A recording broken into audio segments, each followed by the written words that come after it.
Vanessa Cole threw my suitcase onto the driveway while wearing my silk robe and my husband's watch on her wrist. My clothes spilled across the concrete in front of the house Daniel and I had called ours for 7 years. And Daniel stood behind her without saying, "That is my wife." I did not scream, did not slap her, did not beg him to remember our vows. I took off my wedding ring, held my phone low enough to catch the doorbell camera light blinking red, and called my brothers. The first thing that hit the driveway was not the suitcase, it was my blue wool coat, the one Daniel had bought me in Boston 5 winters ago, back when he still held my hand inside his coat pocket because I always forgot gloves. It landed in a limp heap on the pale stone, one sleeve turned inside out, the collar catching dust from the tire tracks. Then came the suitcase. It struck the ground hard enough for one wheel to snap off and skitter toward the hydrangeas I had planted with my own hands. The zipper burst. A white blouse slid out, a pair of black heels followed. My passport holder flipped open on the concrete like an accusation. Vanessa Cole stood at the top of the front steps in my robe, not just any robe, my champagne silk robe with the loose belt and the tiny embroidered initials EM over the left hip. I had worn it the morning after Daniel and I came back from our honeymoon, when the house still smelled of fresh paint and possibility. On Vanessa, it looked like a costume. She smiled as if she knew that. "You should have packed earlier," she said. "Daniel told me this would be easier if we avoided a scene." I looked past her. Daniel stood in the doorway. He wore a charcoal sweater, the sleeves pushed to his forearms, his hair still damp from the shower. His face held that careful, controlled expression he used with difficult clients, city inspectors, bank officers, and me whenever I became inconvenient. "Evelyn," he said, "don't make this worse." A neighbor's sprinkler hissed across the street. Somewhere behind me, a delivery truck slowed and kept moving. The late afternoon sun glared off the tall glass panels beside our front door. 7 years of marriage, 11 years of loving him, and my husband stood behind another woman while she threw my life onto the driveway. I waited for him to step around her. I waited for him to say she had gone too far. I waited for his eyes to find mine and show even 1 second of shame. He only looked tired. That was the part that made something inside me go still, not cold, not numb, still, like a hand had reached into my chest and turned off the part of me that always explained him to myself. "Daniel," I said, "why is she wearing my robe?" Vanessa gave a small laugh. "Oh, come on, it's a robe, don't be dramatic." Daniel pinched the bridge of his nose. "It was just upstairs. She got wet in the rain earlier. It hasn't rained today." His jaw tightened. Vanessa leaned against the doorframe like she belonged there. "This is exactly what he warned me about. You twist everything." I turned my phone in my hand so the camera faced up. Not obvious, not theatrical, just enough. The doorbell camera above the stone arch had a red recording light. Oliver had installed the upgraded system last year after a package theft in the neighborhood. Daniel had complained that my brother was paranoid. I had never been so grateful for paranoia. "My suitcase," I said, keeping my voice even, "was in the guest room closet this morning." "It's not your suitcase anymore if you're not staying here," Vanessa said. Daniel gave her a warning look, but it was too late. I saw the flicker in his eyes, not regret, calculation. "You asked her to pack my things," I said. "I asked for space," he replied. "Space from your wife, space from the constant suspicion." I almost laughed, not because it was funny, but because betrayal had a strange talent for borrowing the language of self-care. "How long has she been sleeping here?" I asked. "Evelyn." Daniel said. "How long?" Vanessa's smile thinned. "Maybe you should ask why your husband needed someone who didn't treat him like a failing employee." That landed where she wanted it to land, not because it was true, because Daniel had used similar words before. "You check the accounts like I'm a child. You talk to the bank like you own me. You never trust my decisions." Every man wants to feel respected in his own home. His own home. I looked at the front columns, the wide porch, the expensive landscaping, the copper lanterns Daniel had insisted on, though they cost more than our first apartment's monthly rent. I remembered signing the first check from my trust for the down payment. I remembered Daniel promising that one day, when Mercer Development was stable, he would pay back every cent. He had kissed my forehead and said, "This is temporary. Evie, you're building us." Vanessa kicked the loose heel of my shoe with her bare foot. "Do you want these in trash bags instead?" My wedding ring felt tight. I touched it with my thumb. Daniel saw, his eyes sharpened. "Don't do that." "Do what?" "Turn this into a performance. You let your mistress throw my suitcase onto the driveway." Vanessa lifted her chin. I'm not his mistress. No, I said, looking straight at Daniel. That would require him to admit what you are. The silence after that was clean and sharp. Daniel stepped forward. Enough. For 1 second, I saw the man I had loved, not the whole man, a shadow of him, the Daniel who had once driven 3 hours to bring me soup when I had the flu in law school, the Daniel who proposed under a tree behind my father's old office because he knew I missed him most in the fall, the Daniel who had held my mother's hand at the funeral and promised he would take care of me. Then he said, "Go to a hotel for a few nights, we'll talk when you're calmer," and the shadow disappeared. Calmer, I repeated. You're upset. My husband's girlfriend is wearing my clothes and throwing my belongings out of my house, our house, he said automatically. Vanessa folded her arms. Actually, Daniel said he needed the house to feel peaceful again. I turned my eyes back to him. Did you? He looked away. There it was, not the affair. I had suspected the affair for months. Late meetings, new cologne, a second phone he thought I hadn't seen, Vanessa's name appearing as V. Cole Consulting on invoices that had no deliverables attached. No, the betrayal was not that he wanted her. The betrayal was that he had decided I could be removed from my own life like old furniture. I slid the ring from my finger. Daniel's face changed. Evelyn. I dropped the ring into the side pocket of my handbag, not onto the ground. I would not give them a dramatic symbol to gossip about. I had learned a long time ago that dignity was not silence. Dignity was control. I crouched and picked up my passport holder. My hands did not shake. I took 3 photos of the suitcase, the broken wheel, my clothing on the driveway, Vanessa in my robe, Daniel in the doorway. I angled one photo to include the house number. Vanessa rolled her eyes. Are you seriously documenting this? Yes. Daniel came down 1 step. Put the phone away. No, his voice lowered. Do not make me the villain because you can't handle a private marriage issue. I looked at the open doorway behind him. The foyer chandelier was lit though the sun was still up. On the console table sat the crystal bowl my mother gave us. In it, I saw Vanessa's sunglasses, a lipstick I did not own, and the second key fob to Daniel's car. Private, I said. She threw my suitcase outside. Because you wouldn't listen, Vanessa snapped. To what? Daniel's mouth tightened. Vanessa answered first. That it's over. There was a tiny sound from the porch camera as it adjusted focus. Good. Daniel closed his eyes. Vanessa, no, she said. I'm tired of pretending. She deserves to know. You said you were done. You said she was suffocating you. You said the only reason you hadn't filed was because the financing would get complicated before the Ridgeway closing. The Ridgeway closing, there it was. The business reason under the emotional lie. Daniel's eyes opened slowly. I watched him understand what she had just said in front of the camera. I smiled, not because I was happy, because I finally knew where to cut. The Ridgeway closing, I said. Daniel stepped onto the driveway. Evelyn, this is not the time. It seems like exactly the time. You don't understand the pressure I'm under. I understand enough. You understand nothing about what it's like to carry a company. That old reflex rose in me, the one that wanted to remind him of the nights I sat beside him with spreadsheets, the emergency transfer I approved when his payroll account was short, the loan officer I called after his first investor walked, the dinner with my brother James that saved his Harbour East project, the reflex that wanted credit from a man committed to forgetting every debt he owed. I swallowed it. Credit was useless from someone already rewriting the book. My phone buzzed in my hand. I looked down. Matthew. I had not called him yet. For a second, my throat closed. Maybe brotherhood was its own kind of surveillance. Maybe he had known before I did that my marriage had begun making emergency signals. I answered. Evie, Matthew said. His voice was quiet, alert. Oliver just got a motion ping from your front door camera.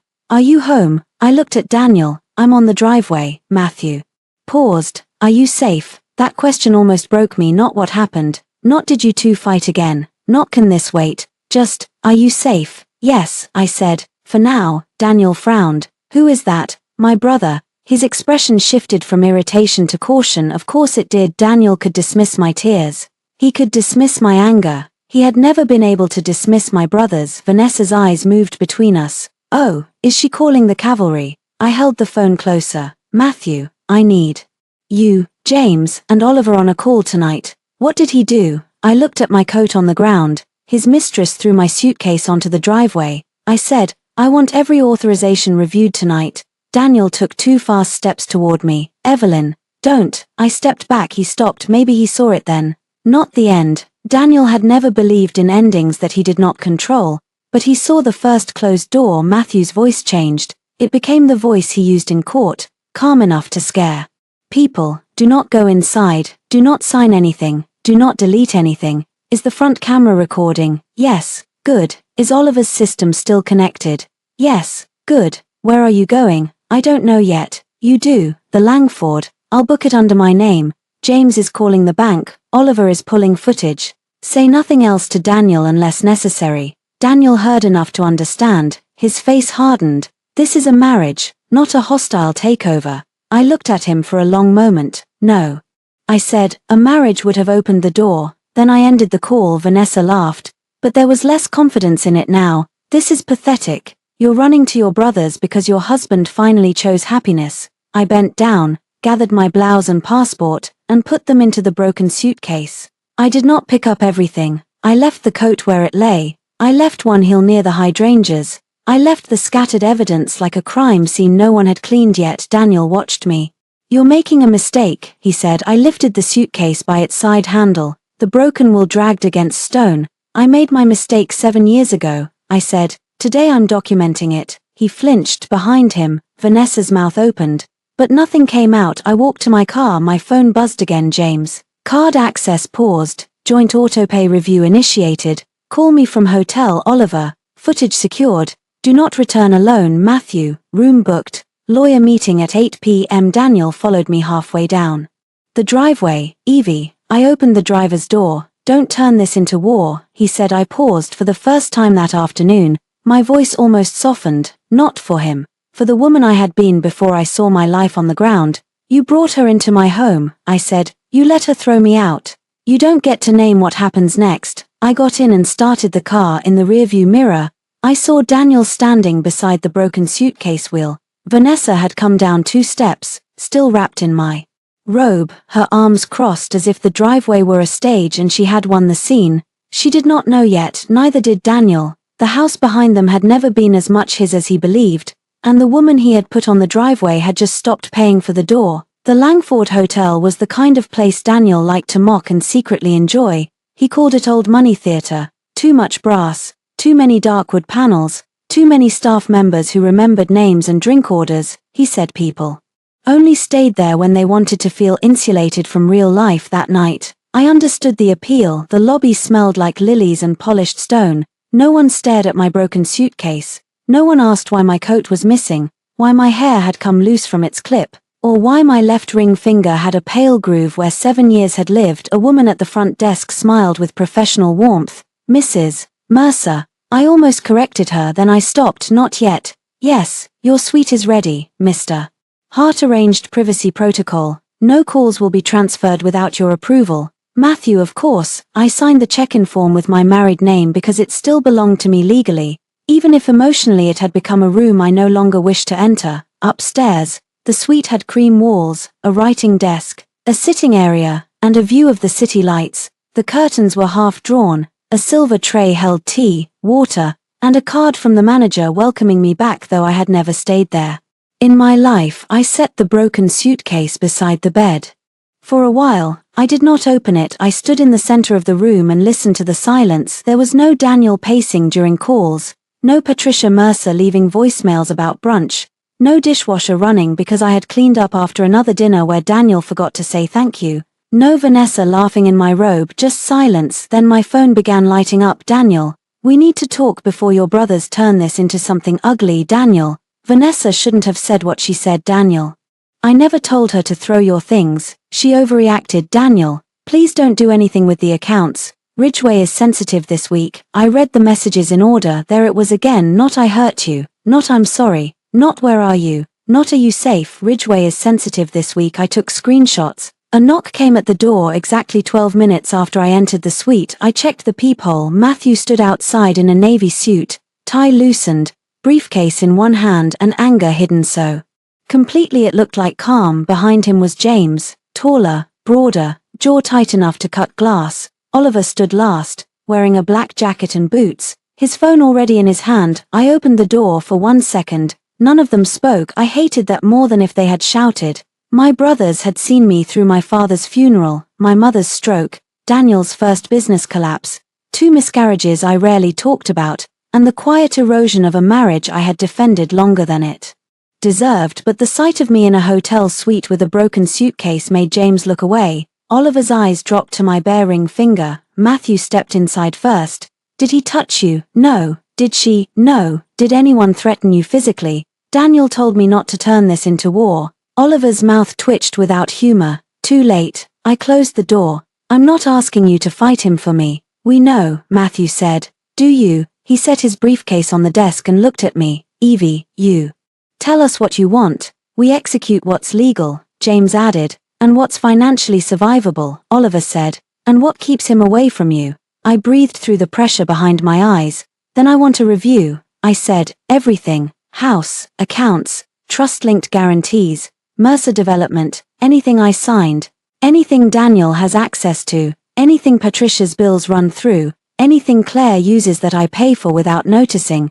James's expression darkened. Finally, the word hit the room. I looked at him. He held up a hand. I'm sorry, that was not fair. No, I said, it was honest. Matthew opened his briefcase and removed a yellow legal pad. Though he had 3 tablets and never used paper unless he wanted people to slow down. We start with safety and documents. Oliver tapped his phone and turned it toward me. The front door camera footage played without sound at first. There was Vanessa, opening the door. My suitcase appeared in her hand, then the coat, then the suitcase hit the driveway. I watched myself stand motionless near the bottom of the steps. Daniel appeared behind her. I had lived it less than 2 hours ago, but watching it from above made it look colder, more deliberate. Vanessa did not toss the suitcase in a moment of passion. She dragged it from inside, lifted it with both hands, and threw it hard. Daniel did not rush after her. He watched, Oliver said. There's audio too. I secured the full file to 3 locations. Cloud, external drive, and Matthew's encrypted case file. Play it, I said. Matthew's eyes moved to me. You don't have to watch it tonight. Play it. Oliver tapped the screen. Vanessa's voice filled the suite. You should have packed earlier. Daniel told me this would be easier if we avoided a scene. My own voice followed. Steady enough to sound like a stranger. Daniel's voice came next. Don't make this worse. James turned away toward the window. I kept watching until Vanessa said the part about Ridgeway. You said the only reason you hadn't filed was because the financing would get complicated before the Ridgeway closing. Matthew paused the video. There was a different silence now. James looked at me. Did Daniel tell you Ridgeway depended on your continuing guarantee? No. He told me my signature was a formality because the bank liked seeing family stability. James exhaled slowly. That's one way to describe a credit enhancement. A what? He pulled out his laptop. A way to make Daniel look less risky by tying him to you. I looked at Matthew. Did I sign something dangerous? You signed several things over the years, he said carefully. Some normal, some generous, some I advised against. I remember, you were trying to save his company. I was trying to save my marriage. Matthew did not soften the truth. Same signature, different cost. My phone buzzed again. This time it was Patricia Mercer. I let it ring, then a text arrived. Patricia, Evelyn, whatever happened today, do not embarrass this family. Daniel is under enormous stress. A good wife does not call outsiders before speaking to her husband. I stared at the word outsiders. My brothers stood in front of me. Daniel's mother, who had called me daughter when she needed a hospital ride or a charity donation or someone to host Thanksgiving, had just called them outsiders. I took a screenshot. James saw my face. Patricia. I handed him the phone. He read it and gave a short laugh. I've paid her winter property taxes twice through your account review because she was between liquidity events. Outsiders. That's cute. She never knew that. Daniel did. My stomach tightened. Matthew wrote something down. Add Patricia-related transfers. Oliver leaned against the desk. What about house access? I looked up. What about it? Daniel is still inside. Vanessa is still inside. The system is in your name because I installed it for you.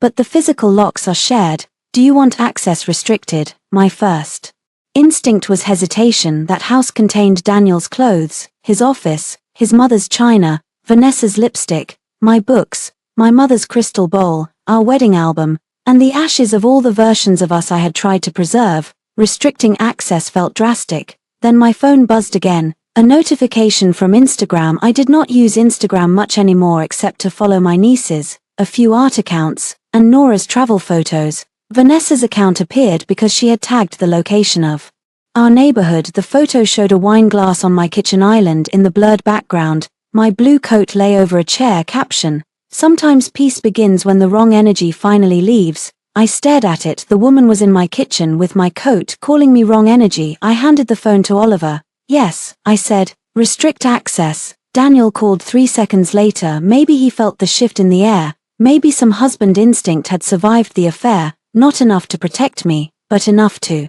know when control was leaving him. I put the call on speaker. Matthew shook his head once. Not a command, a warning. I answered anyway. "Daniel," his voice came through tight and low. "What did you do to the Amex?" I paused my card. "It declined at dinner." Dinner, a beat. Vanessa and I needed to talk. James's eyes closed. I almost admired Daniel's arrogance. He had been inconvenienced while dining with the woman who threw my suitcase outside, and he called me like I was customer service. "Use your own card," I said. "It is my card." "No, it's a supplementary card on my personal account." "Evelyn, this is childish. Your girlfriend can pay for her own dinner. Don't call her that." "What would you prefer? Consultant, house guest?" The woman wearing my robe, his breath sharpened. "You're angry. I get it." "No, you don't." I said. "I get it. But freezing cards and calling your brothers is extreme. We need to handle this privately. You made it public when my suitcase hit the driveway. Nobody saw that." I looked at Oliver's phone, still open to the footage. The camera did. Silence. Then Daniel said, "Are you threatening me?" "I'm answering you. Evelyn, listen to me. Ridgeway closes in 3 days. I need stability until then. After that, we can talk about whatever you want." "Whatever I want." "Yes." "Will Vanessa leave the house tonight?" Another silence. It was answer enough. "She's upset too," he said finally. For a moment, the suite seemed to tilt. "She threw out my belongings, Daniel, because she felt attacked by your constant suspicion." "I wasn't in the house. You've been in our marriage like a judge for months." There it was, the gaslight with fresh paint. Matthew wrote one word on his pad and turned it toward me. "Do not argue." I did not. "I'll have my lawyer contact you," I said. Daniel's voice dropped. "If you make legal threats before Ridgeway, you will hurt both of us." "No," I said. "I'll stop hurting myself to protect you." I ended the call. For a long second, I expected to crumble. Instead, I felt something stranger. Space, not peace. Not yet, but space, the kind Daniel had claimed to need, the kind I had never been given. James opened his laptop and began typing. "I'm sending notices tonight. Preliminary, not nuclear. We freeze new exposure. We don't trigger defaults unless he lies to the bank." "He will," Oliver said. Matthew looked at me. "I need your permission to pull the original house documents." "Do it." "Trust files." "Do it." "Mercer development documents, everything."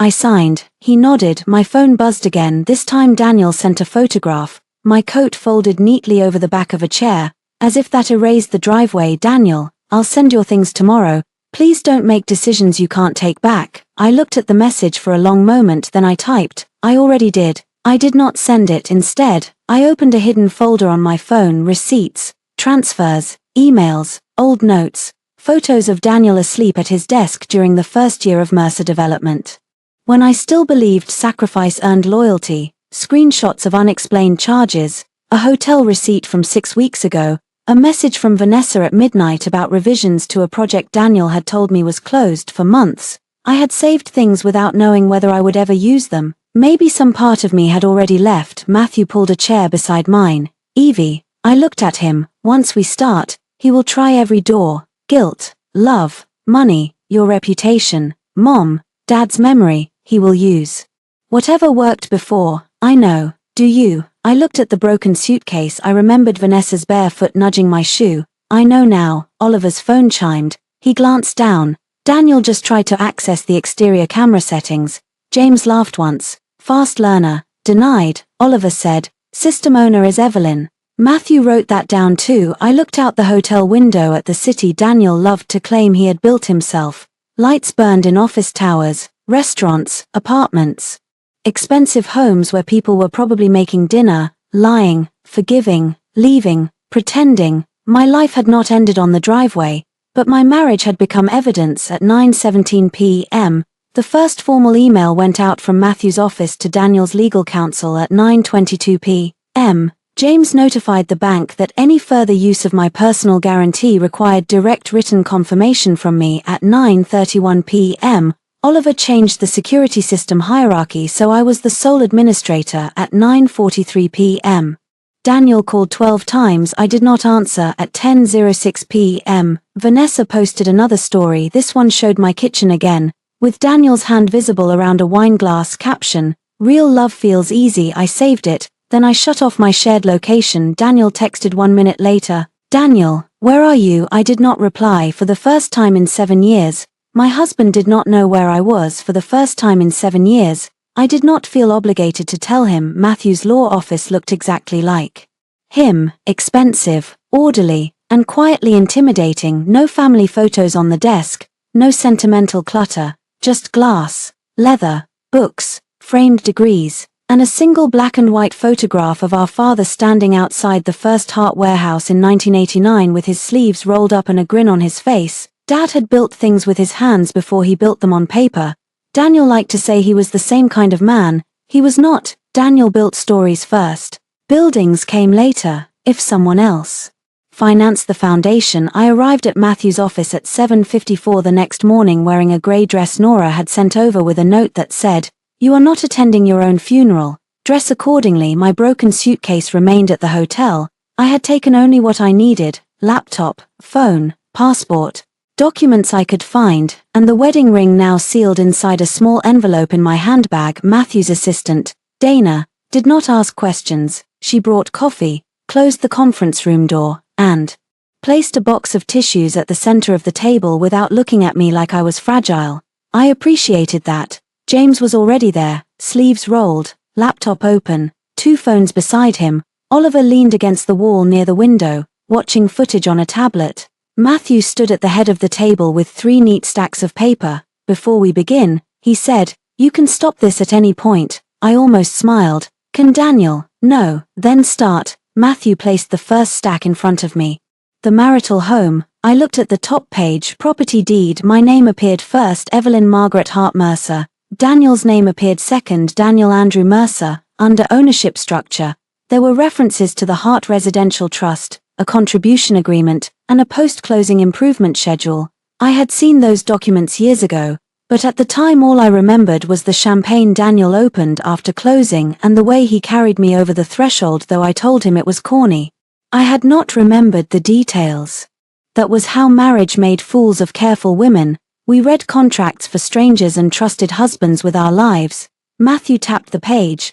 The original down payment was 70% Hart Trust funds, 20% your personal savings, 10% Daniel's cash contribution. The deed gives him occupancy rights as spouse and co-owner, but not unilateral control. The trust retains certain protective restrictions, James added, meaning he cannot transfer, leverage, refinance, or place the property into Mercer Development without your consent and trust approval. A cold line moved through me. Why would he want to? James turned his laptop around. An email chain appeared.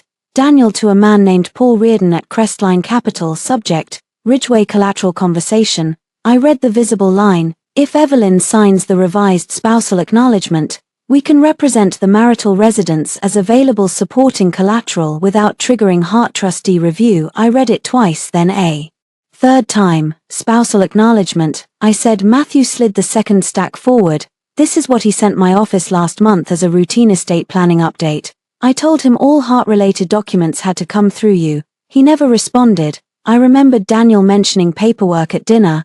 Just boring estate cleanup, he had said. Pouring wine. Matthew is being Matthew. I'll resend when he stops charging by the sigh. I had laughed while my husband was trying to turn my home into collateral. Oliver's voice came from the wall. He planned this before the suitcase. Nobody spoke. He was right. The driveway had felt like impulse. Vanessa forcing the issue, Daniel losing control, but the documents told a quieter truth. Daniel had been preparing an exit that preserved what he needed from me while removing me from everything else. He wanted me gone emotionally, I said, but attached financially. James's mouth tightened. That would be the cleanest description.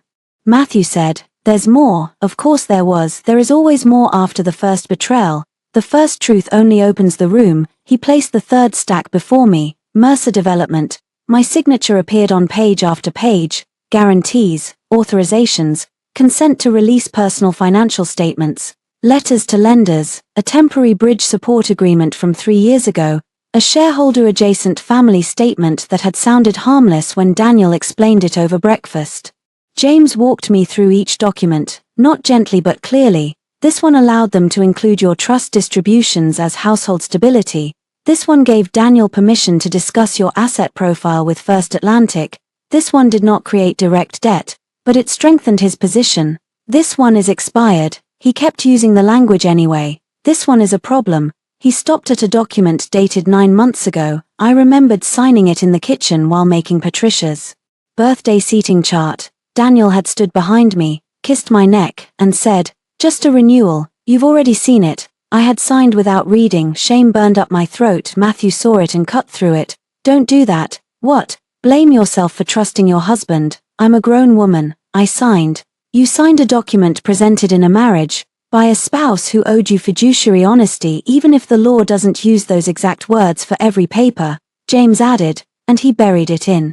Domestic noise. That matters. Domestic noise. The phrase struck harder than it should have. How many papers had I signed while thinking about dinner, charity seating, Patricia's prescriptions, Claire's rent, Daniel's investor calls, the plumber, the landscaper, the anniversary trip Daniel later cancelled? How much of my life had been hidden inside errands? "What does this one do?" I asked. James's face darkened. "It extends Daniel's ability to represent household-backed liquidity during lender review, not a direct guarantee, but enough to make people comfortable." "Can I revoke it?" "Yes." "What happens?" "Ridgeway gets difficult." "How difficult?" He leaned back. "If Crestline has been relying on your implied support, they'll require revised collateral, additional equity, or they delay closing."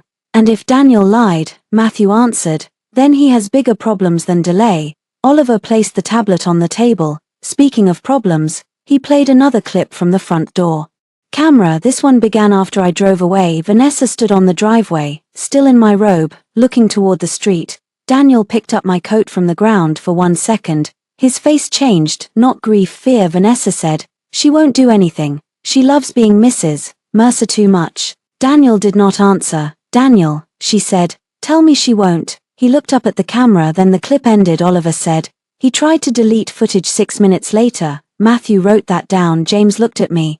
"Do you want to proceed with revocation today?" I looked at the documents. There are moments when a life asks for a signature, not a dramatic speech, not a scream, a signature. I picked up Matthew's pen. Yes. No one celebrated. No one smiled. That was why I trusted them. They understood this was not victory yet. It was surgery, necessary, bloody, possibly life-saving. I signed the first revocation notice at 8:43 a.m., the second at 8:49, the third at 9:02. At 9:11, James sent the first bank email at 9:15. Daniel called. My phone lit up on the table. "Daniel." No one reached for it. It rang until it stopped, then came a text. "Daniel, did you contact Crestline?" I took a screenshot. Another text. "Daniel, Evelyn, answer me. This affects people's jobs." I took another screenshot. Another. "Daniel, if Ridgeway fails because you're angry, that is on you." I looked at James. "How many jobs?" "At Mercer Development, 24 full-time, more contractors attached to Ridgeway." My stomach tightened. Daniel knew where to press. He always had. I thought of his project manager, Anna, who sent me Christmas cards. I thought of the young architect whose baby shower Daniel and I attended last year. I thought of the receptionist who once thanked me for pushing Daniel to add maternity leave. Matthew said, "He is going to frame this as you hurting innocent employees." "Am I?" James shook his head. "No, you're refusing to let him misrepresent your assets. If his company cannot survive accurate financing, that is not your moral debt." Moral debt. I had paid so many of those. Oliver's tablet chimed again. Motion alert. Front hall. He opened the feed. Vanessa walked through my foyer carrying a cardboard box. She wore jeans now, but still my robe, open over a white tank top. She moved toward the staircase. Daniel followed. Phone pressed to his ear. The audio connected mid-sentence. "Not a good time," Daniel said. "She's emotional." Vanessa looked back. "Tell them she's unstable. Everyone knows it." I went still. Daniel said nothing. Vanessa continued. "You said she had breakdowns before." My brothers all looked at me. Breakdowns. The word pulled me backward. 2 miscarriages. One at 10 weeks. one at 13, panic attacks afterward that I treated privately because Patricia said grief made men uncomfortable and Daniel had a company to run, a therapist I saw for 4 months, medication I took for sleep, Daniel had held me while I cried, then he had apparently handed my grief to his mistress as ammunition. Enough, Oliver said. He reached for his phone. I stopped him. No, his eyes flashed. Evie, no, let her talk. The feed continued. Daniel said, don't use that word. Vanessa rolled her eyes. Fine, sensitive, fragile, whatever. The point is, if she starts threatening the project, you need people to understand why. Daniel lowered the phone. I said don't. Why? Because you still feel guilty. He looked toward the front door camera again. This time he walked straight toward it. The feed went black. Oliver looked at his system. He cut power to the interior hub. Can he delete? Matthew asked. No, but he can stop new interior recording until someone resets the unit. I stared at the black screen. Fragile, sensitive, unstable. That was the story they would sell if I let them. I opened my hidden folder and scrolled until I found the medical section. Appointment confirmations, therapist invoices, messages from Daniel cancelling therapy sessions because he needed me at investor dinners, Patricia's texts about not dwelling on sad things, my own notes from those months, written in clipped sentences because full ones hurt. I had kept them because grief made me meticulous. Now grief became evidence. Nora Fields arrived at 10:03 wearing sunglasses, a camel coat, and the expression of a woman prepared to ruin someone socially. Before lunch, she hugged me carefully, then placed a paper bag on the table. Breakfast. Nobody makes good decisions on coffee and betrayal. James took a muffin without looking up. Nora sat beside me. Tell me what narrative they're trying to build. Matthew raised an eyebrow. We haven't briefed you. Nora removed her sunglasses. Men like Daniel have 3 scripts. She's crazy, she's greedy, or she never supported my dreams. Since he needs Evelyn's money, he can't lead with greedy yet. Since she literally supported his dreams, he'll muddy that later. So he starts with crazy. I looked at her. Vanessa already used unstable. Nora's face did not change, but her eyes sharpened. Good, early. Mistake, good. Good because she's not subtle. Subtle liars are expensive. Messy liars give us material. Matthew looked amused despite himself. I like her. You should. I bill less than you. For the first time since the driveway, I almost laughed. Then Dana knocked and entered with a printed email. Matthew read it. His expression became very still. What? I asked. Crestline's counsel responded. They were under the impression you would be attending the charity gala tomorrow night with Daniel to publicly signal family support for Ridgeway. I stared at him. I wasn't invited. James turned his laptop around again. There it was, a gala program draft. Daniel Mercer and Evelyn Hart Mercer, honorary co-chairs. My name had been printed beside his while Vanessa wore my robe in my house. Nora leaned over the table. That's useful. How? Because he needs your public presence more than your private forgiveness. My phone buzzed. Daniel again. This time I answered on speaker because I wanted witnesses. Evelyn, he said, breathless. Finally, I'm in a meeting. With who? People who answer questions directly. Matthew's mouth twitched. Daniel inhaled sharply. Listen to me. I know yesterday was ugly. Vanessa acted out of emotion. I should have handled it better. There it was. Better. Not differently. Not decently. Better. As if the issue were technique. You should have handled it by not moving her into our house. I didn't move her in. She slept there. Silence. Daniel. Once or twice. Oliver held up 4 fingers. I looked at him. He mouthed. Gate logs. For times this month. I said. Daniel went quiet then. Softer. Have your brothers been spying on me? I laughed once. I could not help it. The mistress in my robe is not the victim here. You're twisting this. No, I'm reading it. He changed tactics. I heard it happen. Evie, he said, voice low, intimate, almost tired enough to sound real. We have been through too much to let one terrible day define us. One terrible day, not months of lies, not forged emotional consent, not financial maneuvering. One terrible day. You let her throw my suitcase onto the driveway. I know. Why? He breathed. Because I was angry. At me. At everything. That's not an answer. It's the only one I have right now. Nora wrote on a notepad and slid it toward me. Ask about gala. I did. Why is my name on the gala program? Daniel paused half a second too long. Because you're my wife. Yesterday I was unwanted. Energy. Vanessa shouldn't have posted that. You saw it. Yes. Did you ask her to delete it? Another pause. Daniel, I had other things to handle, like my bank authorization. His voice hardened. That authorization supports a project we built together. We did not build your affair together. Evelyn, no. Answer me. Were you planning to have me attend the gala as your wife while Vanessa slept in my bed? The room went so quiet I could hear the faint hum of the conference screen. Daniel did not answer. He did not have to. My heart did not break dramatically. No shattering glass. No cinematic wound. It simply accepted the final shape of him. You have until noon, Matthew said. Leaning toward the phone, Daniel's voice sharpened. Who is that? Matthew Hart. Evelyn's counsel as of this morning. Preserve all communications, financial documents, security records, and correspondence involving Vanessa Cole, Ridgeway, Crestline Capital, and any attempted modification of the marital home's ownership or collateral status. Daniel said nothing. Matthew continued. Do not contact Evelyn except through counsel unless she initiates. Do not enter trust-controlled areas of the marital property without documented permission.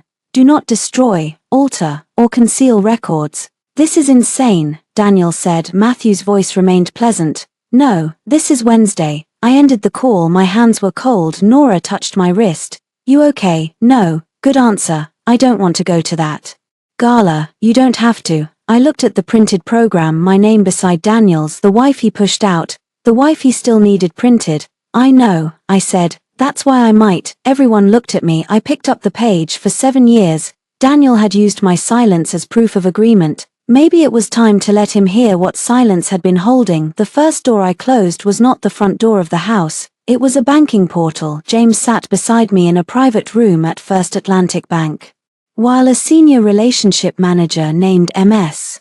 Leland explained consequences in the careful tone people use when they want to sound neutral but already know the room is on fire. We can process revocation of informal household liquidity acknowledgement immediately, she said. Formal guarantee exposure is more limited, but Mercer Development has referenced combined household assets in recent communications.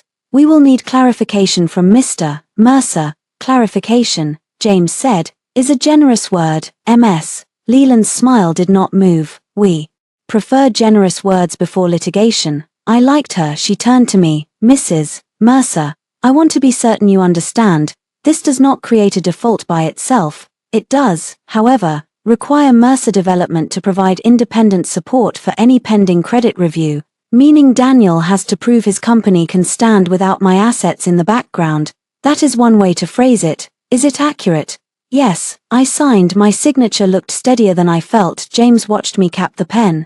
You okay? I'm waiting to feel guilty. Do you? Not yet. It may come. I know. MS. Leland gathered the papers. I'll send confirmation to your counsel and Mr. Mercer's authorized representatives. Send a copy to me directly. I said. She nodded. Of course. Outside the bank, the city moved like nothing had happened. Men in coats walked past with coffee. A woman argued into her phone near a black SUV. A cyclist cursed at a taxi. Nobody knew that a marriage had just lost one of its load-bearing walls. James and I stood near the curb. He checked his phone. Crestline called Daniel 15 minutes ago. How do you know? Because Paul Reardon called me 5 minutes ago asking whether Hart Capital had concerns about Ridgeway, and I told him Hart Capital was not involved in Ridgeway and never had been. I looked at him. Was that news to him? Painfully. My phone vibrated in my bag like an insect trapped in glass. Daniel, then Daniel again, then Patricia, then Claire, then Daniel. James looked at the screen. Want me to hold it? No, I answered Patricia, not because I owed her, but because I wanted to know how fast the damage had traveled. Evelyn, she said before I spoke, what on earth are you doing? Good morning, Patricia. Don't good morning me, Daniel called. He said you've interfered with a major business transaction. I corrected my own financial exposure. You are his wife, and yesterday he needed space from me. A short silence. Daniel made a mistake. Allowing that woman into the house, Patricia said, allowing as if Vanessa were a stray cat. But you must be practical, she continued. Men do foolish things under stress, successful men especially. You cannot punish an entire family because your pride is hurt. I watched a man across the street open a bakery door for his daughter. The little girl carried a pink backpack and skipped inside. My suitcase was thrown onto the driveway. That was vulgar, Patricia said. I agree, but vulgarity is not a reason to destroy a marriage. No, betrayal is. You don't know what marriage is if you think every humiliation deserves an exit. I almost felt sorry for her then, almost. Patricia had spent 40 years married to Daniel's father, a man who kept apartments in other cities and expected his wife to host Christmas with a smile. She called that endurance. She called the bitterness in her voice wisdom. She called every woman who left immature.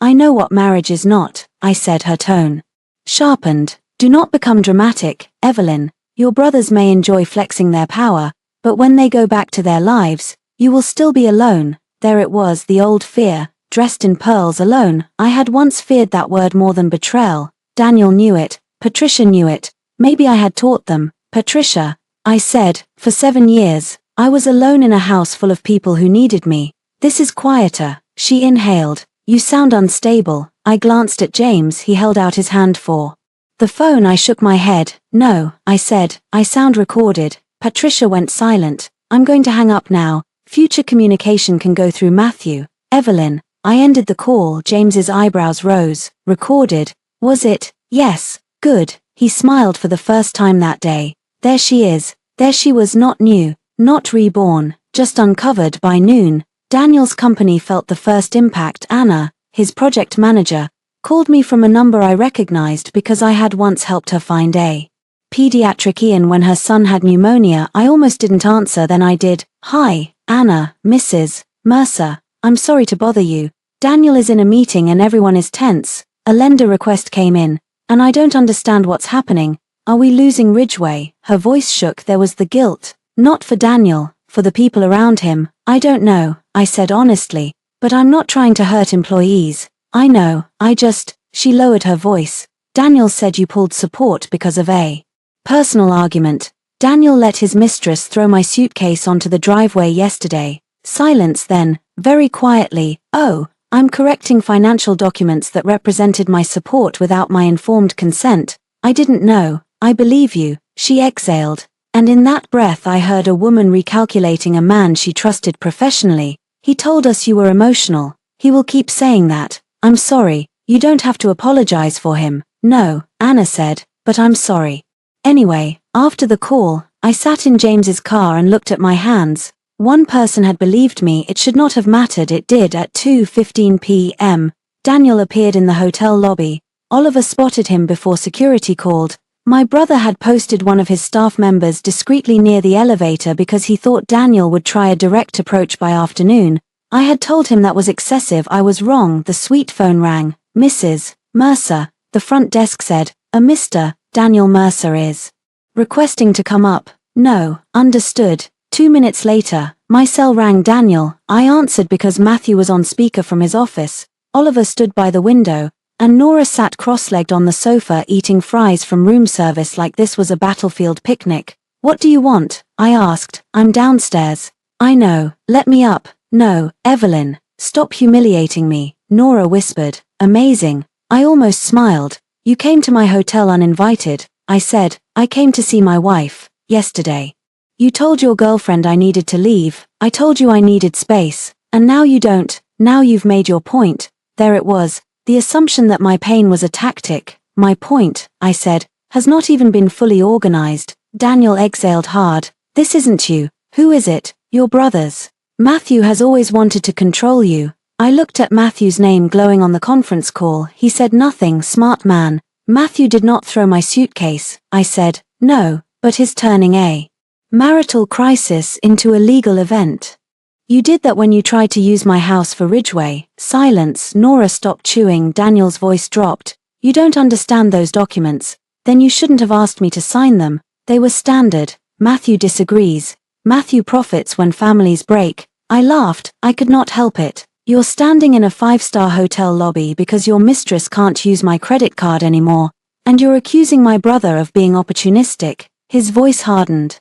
Vanessa has nothing to do with the accounts. She had enough to do with my suitcase. Can you stop saying that? No. Why are you being cruel? The word struck me sideways. Cruel. A day ago, I would have defended myself. I would have explained the difference between cruelty and consequence. I would have pleaded for him to see proportion. Instead, I walked to the window and looked down. Daniel stood near a marble pillar in the lobby, phone to his ear, wearing the navy overcoat I had bought him for our anniversary. He looked up as if he could feel me watching. Our eyes did not meet through the glass, but his face changed anyway. He knew where I was for years. That would have made me feel found, now it made me feel hunted. Leave the hotel, I said. Evelyn, leave, not until you talk to me like my wife. I am talking to you like your creditor. The line went silent. Nora put a hand over her mouth. Matthew coughed once. Daniel looked up again. Sharper now. You don't mean that, he said. I do. You would reduce our marriage to money. No, you did. I'm just reading the balance. His face below tightened. If you keep pushing, I will have to defend myself. Then choose your defense carefully. People will ask why I needed comfort elsewhere. There it was, the threat. Not loud, not vulgar. Daniel rarely swung wildly. He placed knives on tables and let you imagine picking them up. I turned away from the window.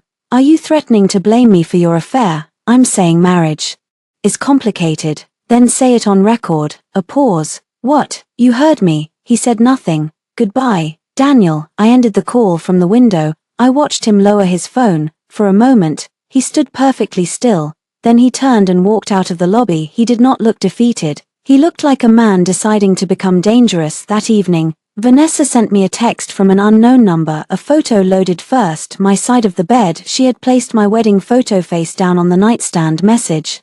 You can freeze cards, but you can't freeze the truth. He chose me before you knew there was a choice. I stared at it until the words stopped burning. Then I forwarded it to Matthew. He replied, keep all provocation. Do not respond. Oliver replied 1 second later, I'm changing the bedroom access code tonight. James replied, Daniel's operating line just got suspended pending review. Nora looked over my shoulder. She wants you to react. I know. Are you going to? Yes. Nora blinked. What? I opened my banking app. 4 years. I had maintained automatic payments for the house, utilities, landscaping, cleaning staff, Patricia's medication delivery when she stayed with us, Claire's emergency rent transfer buried under a family support label, Daniel's supplementary card. Even the wine club he said was useful for clients. I went line by line. Pause, cancel, review, terminate, require authorization, remove user. Each button felt small. Each button closed a door. At 8:03 p.m., Claire Mercer called. I answered. Evelyn, what the hell, she said. My landlord just emailed me. The payment didn't go through. Then pay him. You always handle it. No, I always paid it. A shocked silence. Daniel said you were acting crazy. But this is low. Ask Daniel to cover it. He's dealing with Ridgeway. And I'm dealing with being thrown out of my house. Claire groaned. Oh my God, are you still on that? Vanessa was wrong. Fine, but you're punishing everyone. Yes. She went quiet. I realized I had surprised both of us. Then I corrected myself. No, I said, I'm no longer rewarding everyone. After everything my family did for you. I almost asked what instead. I said, make a list, send it to Matthew. You're such a bitch. Maybe, but I'm not your bank anymore. I ended the call. My hands shook after that one, not because I regretted it, because the old me had died in small pieces, and some deaths still hurt even when they were necessary. At 10:40 p.m., Daniel texted, you're forcing me to make this public. At 10:41, Vanessa posted another story. Some women think money can buy love. It can't buy dignity. At 10:43, Patricia left a voicemail. Evelyn, I do not know who is advising you, but a woman who burns her husband's life burns her own. I saved everything. At midnight, I stood in the hotel bathroom and washed my face with cleanser from a travel kit Nora had brought. My reflection looked pale, eyes too bright, mouth too calm. My ring finger was still marked. I touched the empty place for years. I thought marriage was a door I had to keep open. Now I understood something simple and brutal. A door that only opens when you pay for it is not love, it is access, and I had just changed the code. Daniel arrived at the hotel cafe with white roses, not red. Red would have admitted passion, white meant peace, innocence, reset. Daniel understood visual language. He built buildings, yes, but more than that, he built impressions. He wore the grey suit I liked, the one that made his shoulders look broader and his face less tired. His wedding ring remained on his hand. I noticed that first, hated myself for noticing, then forgave myself. The body keeps inventory longer than the mind approves. The cafe was quiet at 10 a.m. A few guests sat near the windows with newspapers and laptops. A waiter poured water into glasses that probably cost more than my first month's rent after college. I chose a table in the center of the room, not private, Daniel noticed, his eyes flicked toward the neighboring tables, then back to me. You brought an audience, he said softly. No, I avoided a hiding place. He sat across from me and placed the roses on the table between us. I did not touch them. You look tired, he said. I am. I didn't sleep. I did. That was not entirely true. I slept in pieces. But I had slept more than I ever did lying beside a man whose phone glowed under the sheets. Daniel looked wounded by my answer. Good, a waiter appeared. Daniel ordered black coffee. I ordered tea. The habits of our marriage tried to enter the room. Daniel would have ordered for me once, and I would have let him because he remembered I disliked coffee after noon. Today he opened his mouth, stopped, and looked down. Small deaths everywhere. When the waiter left, Daniel leaned forward. I'm sorry, he said. I waited. He seemed to expect those two words to unlock something. For what? I asked. His jaw tightened. For yesterday. What part, Evelyn? What part? Daniel, he inhaled slowly. For letting things get out of hand. I looked at the roses. Things did not get out of hand. Vanessa's hands were on my suitcase. Your hands were in your pockets. His eyes flashed. That's not fair. No, it's accurate. Fine. He lowered his voice. I'm sorry Vanessa threw your suitcase onto the driveway. I'm sorry I didn't stop her. I'm sorry you were humiliated. There it was. Almost right. Then he added, but you have to understand the pressure you put me under. I sat back. The waiter delivered our drinks. His timing was mercy. Daniel waited until he left. You don't see it, he said. You think support means control. Every time I tried to make a move, your family was in the room, your brother reviewing documents, James questioning financing, Oliver installing cameras. Do you know how that feels? Like accountability. Like being married to a board of directors. I wrapped my hands around the teacup. Warmth entered my fingers. You accepted the board's money. His face tightened. That's not what I mean. It's always what you mean when the bill arrives. He looked away. Outside the cafe window, a woman in a red coat stepped out of a cab and laughed into her phone. Life kept being ordinary around my disaster. I found that rude. Daniel reached into his leather folder. My whole body understood before my mind did. He pulled out papers, not many. 5 pages, clipped neatly, a blue tab marked signature. My marriage had become a document delivery service. What is that? I asked. A temporary separation agreement. I laughed. It sounded sharp enough that the man at the next table glanced over. Daniel winced. Keep your voice down. No, Evelyn, please. This protects both of us while we cool off. Does it? Yes. Then slide it over. He hesitated. That told me everything. I took the document. The title was Gentle Temporary Separation and Mutual Non-Disparagement Agreement. I scanned page 1. Separate residences. No public statements. No interference with business operations. Shared financial obligations maintained during cooling off period. Agreement not to alter household support payments without mutual consent. Confidentiality. Mediation after Ridgeway closing. Ridgeway again. I turned to page 3. There it was. During the temporary period, both parties agree to maintain existing financial arrangements related to Mercer Development, the marital residence, and family support obligations. I looked up. Daniel watched me carefully. How stupid do you think I am? I asked. Pain crossed his face, or something shaped like it. I think you're hurt and being influenced. Try again, Evelyn. The company needs stability for 3 days. Then say that. I am saying that. No, you're wrapping it in roses. His fingers tightened around his coffee cup. You are punishing me. I am refusing to finance my replacement. Vanessa is not replacing you. She wore my robe. Jesus, Evelyn. It was a robe, and the bed. He went still. I let the silence sit. His eyes lowered first. She sent me a photo. I said, she shouldn't have done that, but she could, because you let her in. Daniel rubbed his face. I asked her to leave last night. That surprised me. I did not show it. Did she, eventually? Where did she go? He did not answer. I smiled faintly. Your condo downtown. His eyes came up. Bingo. For years, Daniel told me the downtown condo was for visiting investors, a practical asset, a tax-efficient place to host out-of-town partners. I had chosen the sofa. How long? I asked. Evie, how long has she had access to the condo? He looked exhausted now. A few months. My throat tightened. A few months of him coming home to me after leaving her.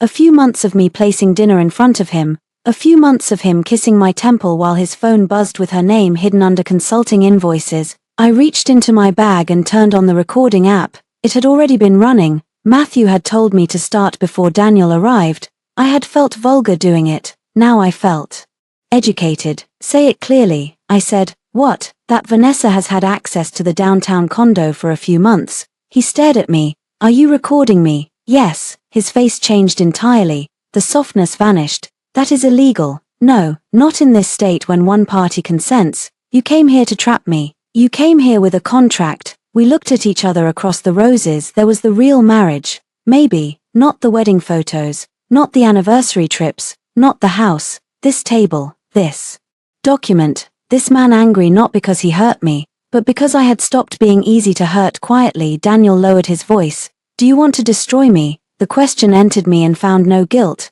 No, I said, I want to leave you. If that destroys you, ask yourself what you built on me. His mouth tightened. You think Matthew will save you from loneliness? No, James, Oliver, Nora, you think they can give you a life? No, then what do you think happens after you burn this down? I looked at him. I live in the quiet. Something moved in his face. Fear maybe, real fear this time, because he heard me. He heard the absence of bargaining. He reached across the table. Evie, I moved my hand before he touched it. His fingers closed on air. Don't, I said. He sat back for one moment. His anger broke and grief showed through. I had to look away, not because I believed it, because I remembered when his grief mattered more to me than my own survival. Evelyn, he said, voice lower, I was unhappy. I know, you were always somewhere else, paying your bills, hosting your mother, calling your lenders, mourning our children alone.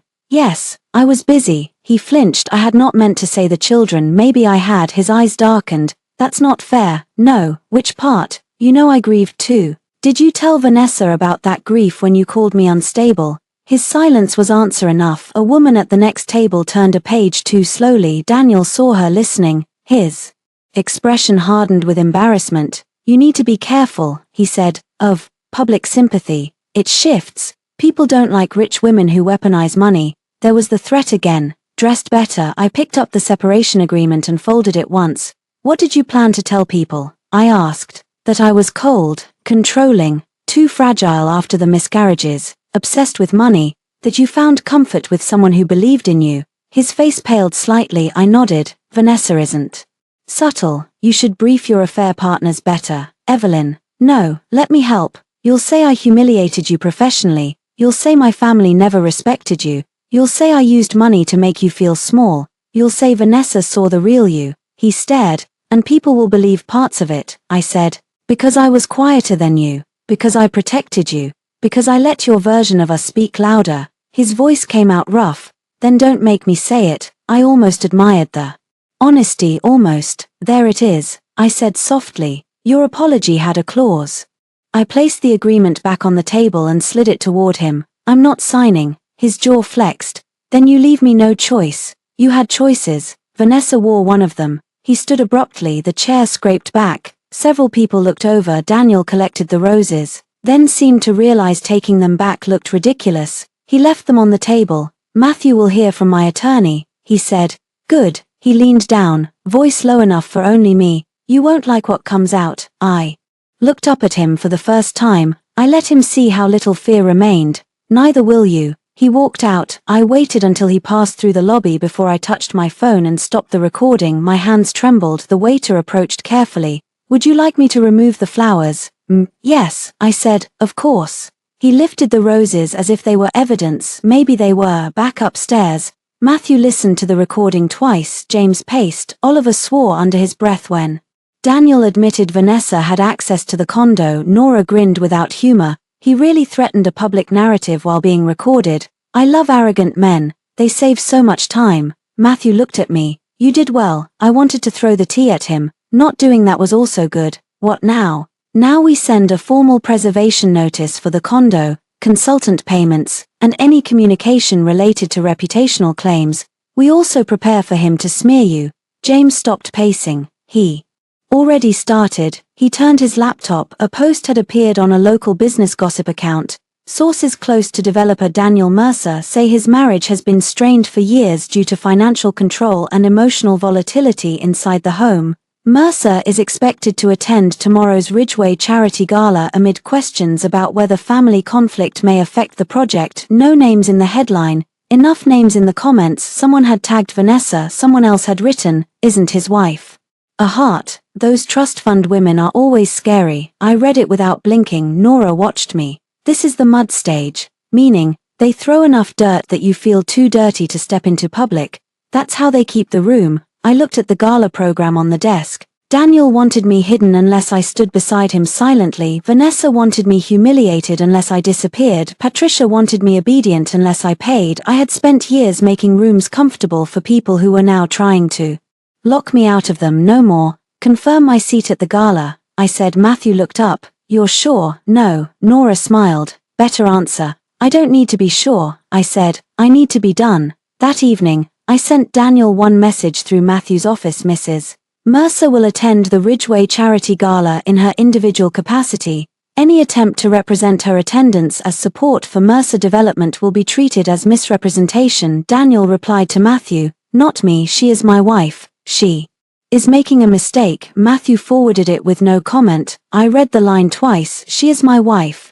Yesterday that sentence might have hurt. Today it irritated me. He still thought wife meant asset. He was about to learn it could also mean witness. Patricia Mercer believed every crisis could be solved by seating people at a long table and feeding them expensive food. Her dining room had witnessed apology dinners, investor dinners, birthday dinners, holiday dinners, and the quiet burial of every truth the family found inconvenient. Daniel once joked that his mother could serve roasted lamb over a sinkhole and convince everyone the floor was fine.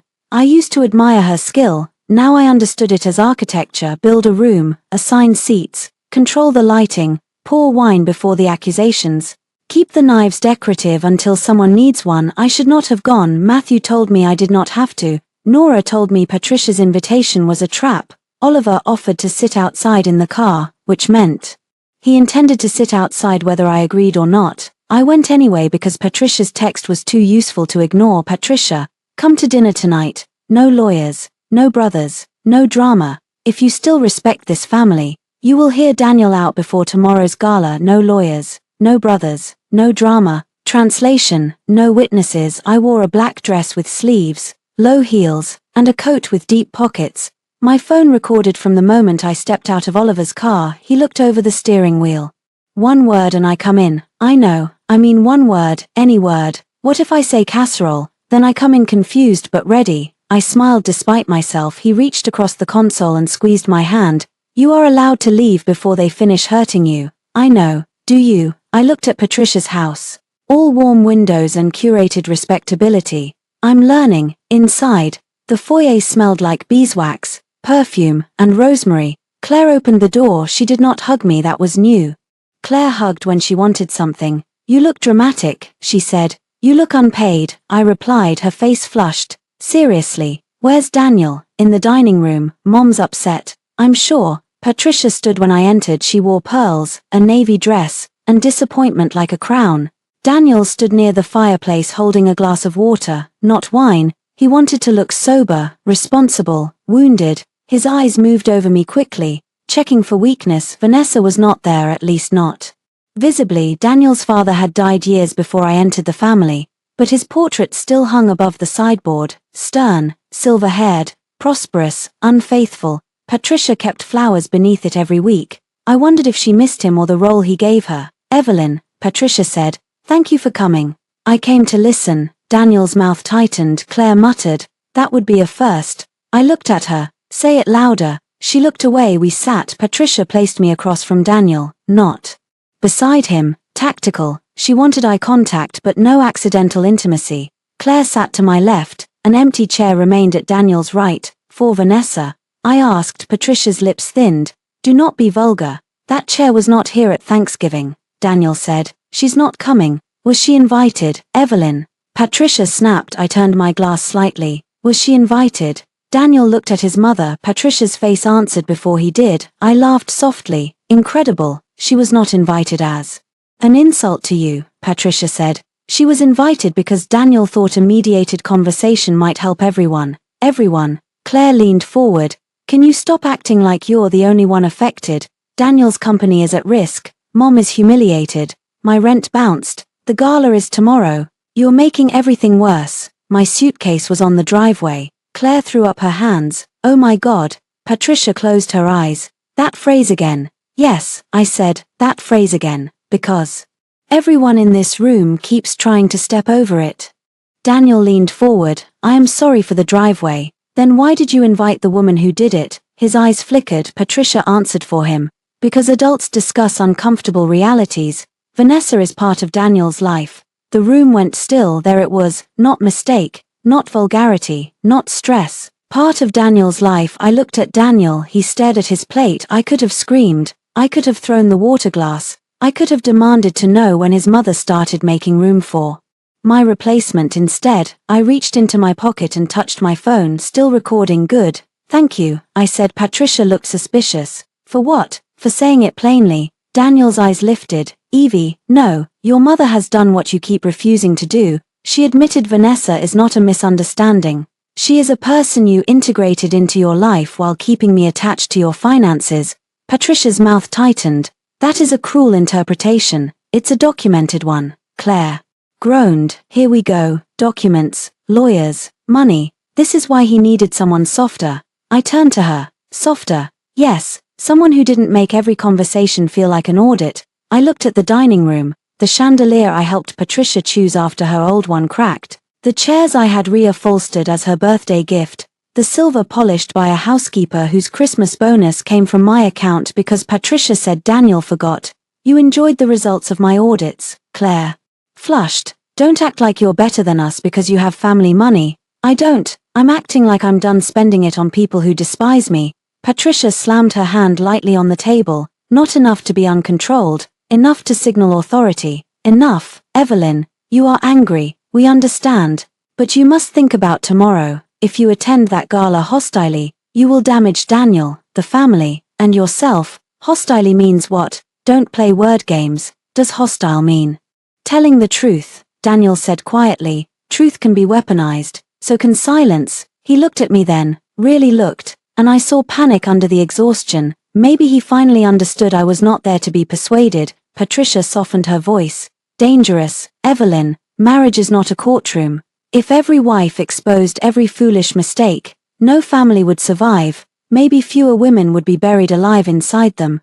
Claire made a disgusted sound. Daniel stood. This is going nowhere. Sit down, Patricia said. He sat. That surprised me. Patricia still had power over him. Not financial power. Maybe emotional, historical. The power of a mother who had taught him that women stayed if you made leaving feel like failure. She turned back to me. What do you want? A divorce? Daniel's face went pale. Not because he did not know, because I had said it at his mother's table. Claire whispered. Jesus. Patricia's expression did not move. No. I almost laughed. No, you are upset.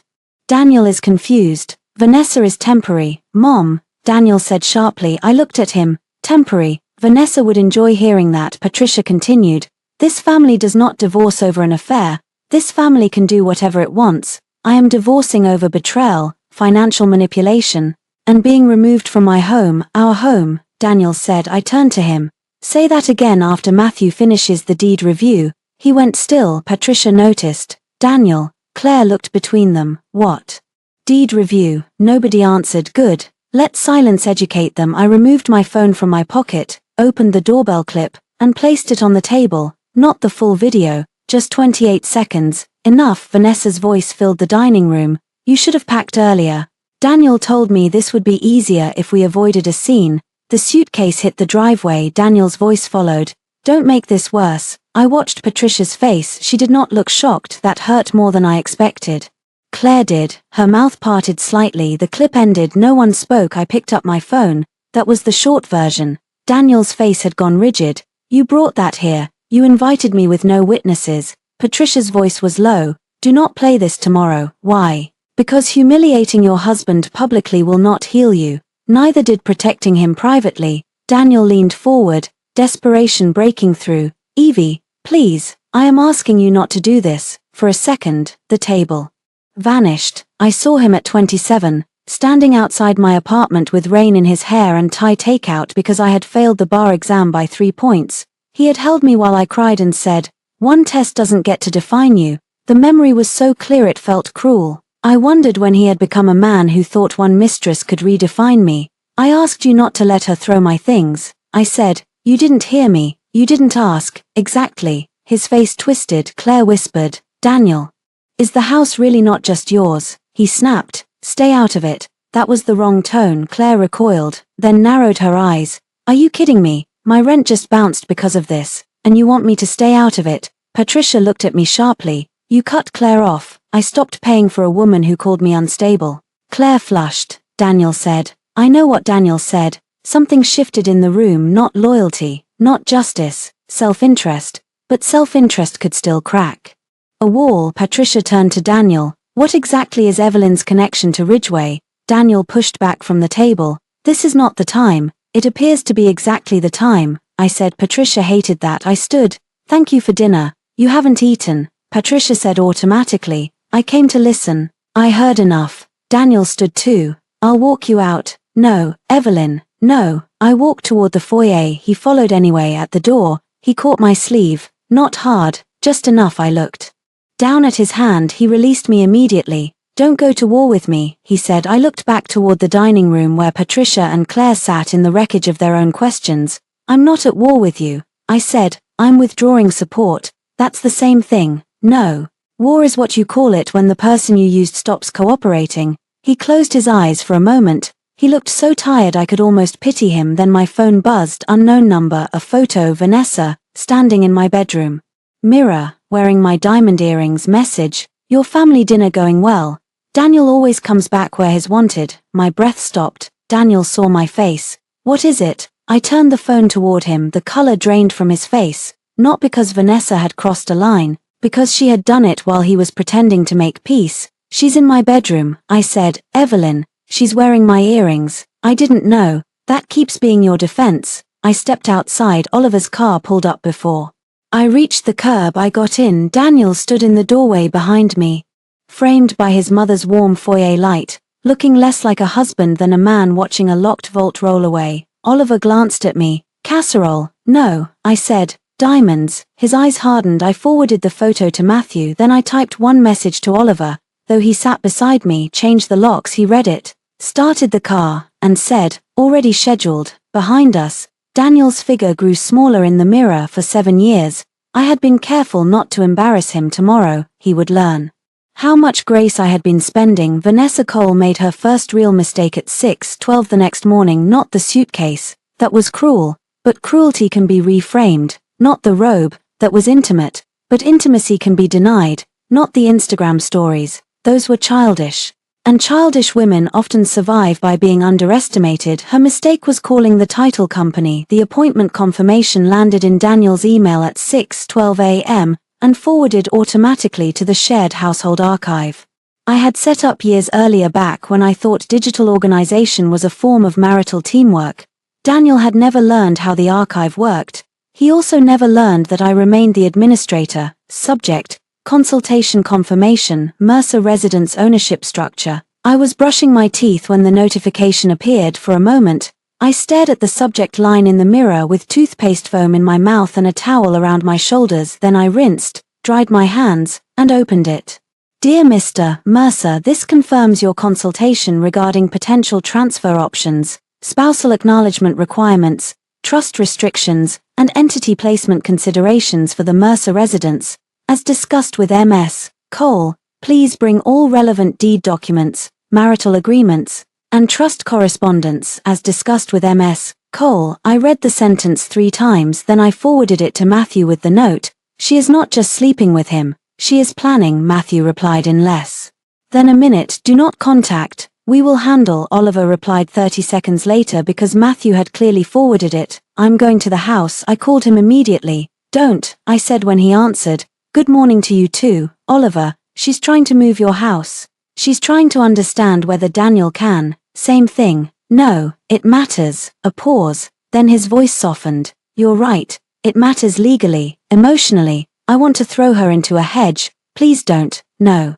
Promises about the hedge if she's wearing your jewelry again. I closed my eyes. I need you to get the interior hub back online legally. Already on it. Daniel cut power, not ownership. System service contract is yours. Technician goes at 10 with notice. Can Daniel refuse entry? He can try. Then we document. Do that. After we hung up, I sat on the edge of the hotel bed and opened my laptop. The title company email had pierced something deeper than jealousy. Vanessa wanted the house, not Daniel only, not love, not even victory over me in the childish sense. She wanted title. The word sounded old and feudal, but it was brutally modern. Whose name, whose rights, whose access, whose ability to stay when love rotted. I thought of her standing on my porch in my robe, confident enough to throw my suitcase because Daniel had made her believe the house would become hers. Maybe he believed it too. At 8:30 a.m., Matthew called a full strategy meeting from his office. I attended by video.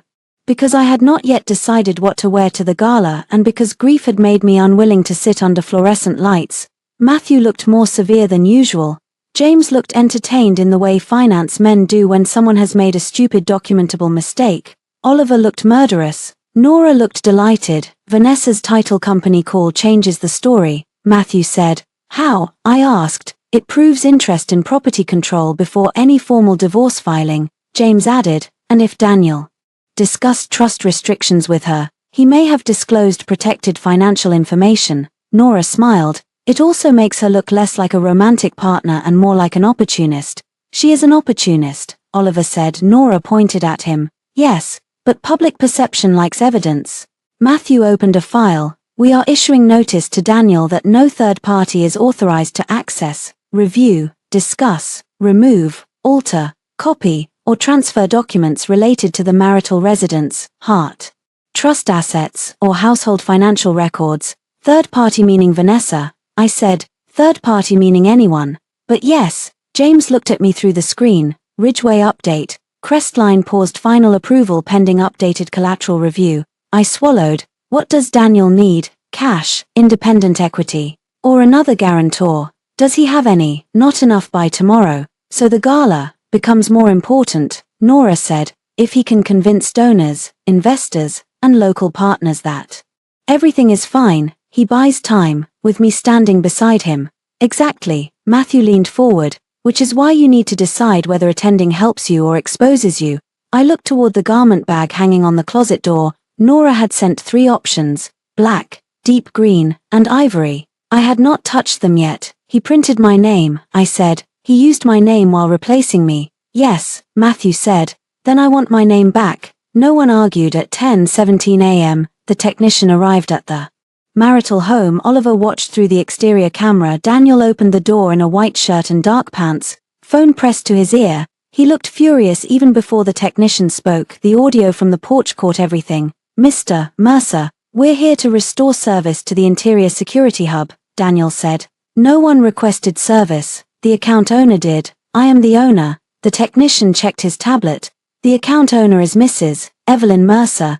Daniel looked at the camera. I wondered if he knew I was watching. A second later, Vanessa appeared behind him wearing a cream sweater I recognized as mine. Oliver muttered, "Hedge." I ignored him. Vanessa whispered something to Daniel. He shook his head. The technician said, "Sir, we can reschedule with legal confirmation if needed." Daniel stepped outside and pulled the door nearly closed behind him. "This is harassment." "No, sir, it's a service call." I said no. The technician nodded. "Then please sign refusal of service."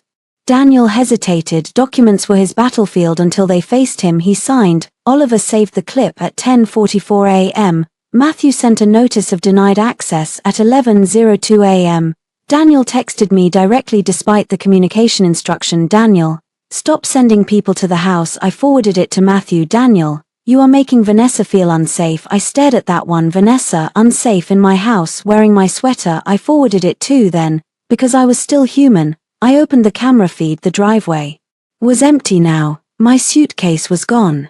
The coat was gone. The broken wheel still lay near the hydrangeas. No one had picked it up. Of all the things to hurt me, that small piece did. The wheel was proof of impact. Too useless to hide. Too insignificant to clean. I wanted it. The desire was sudden and strange. I called Oliver.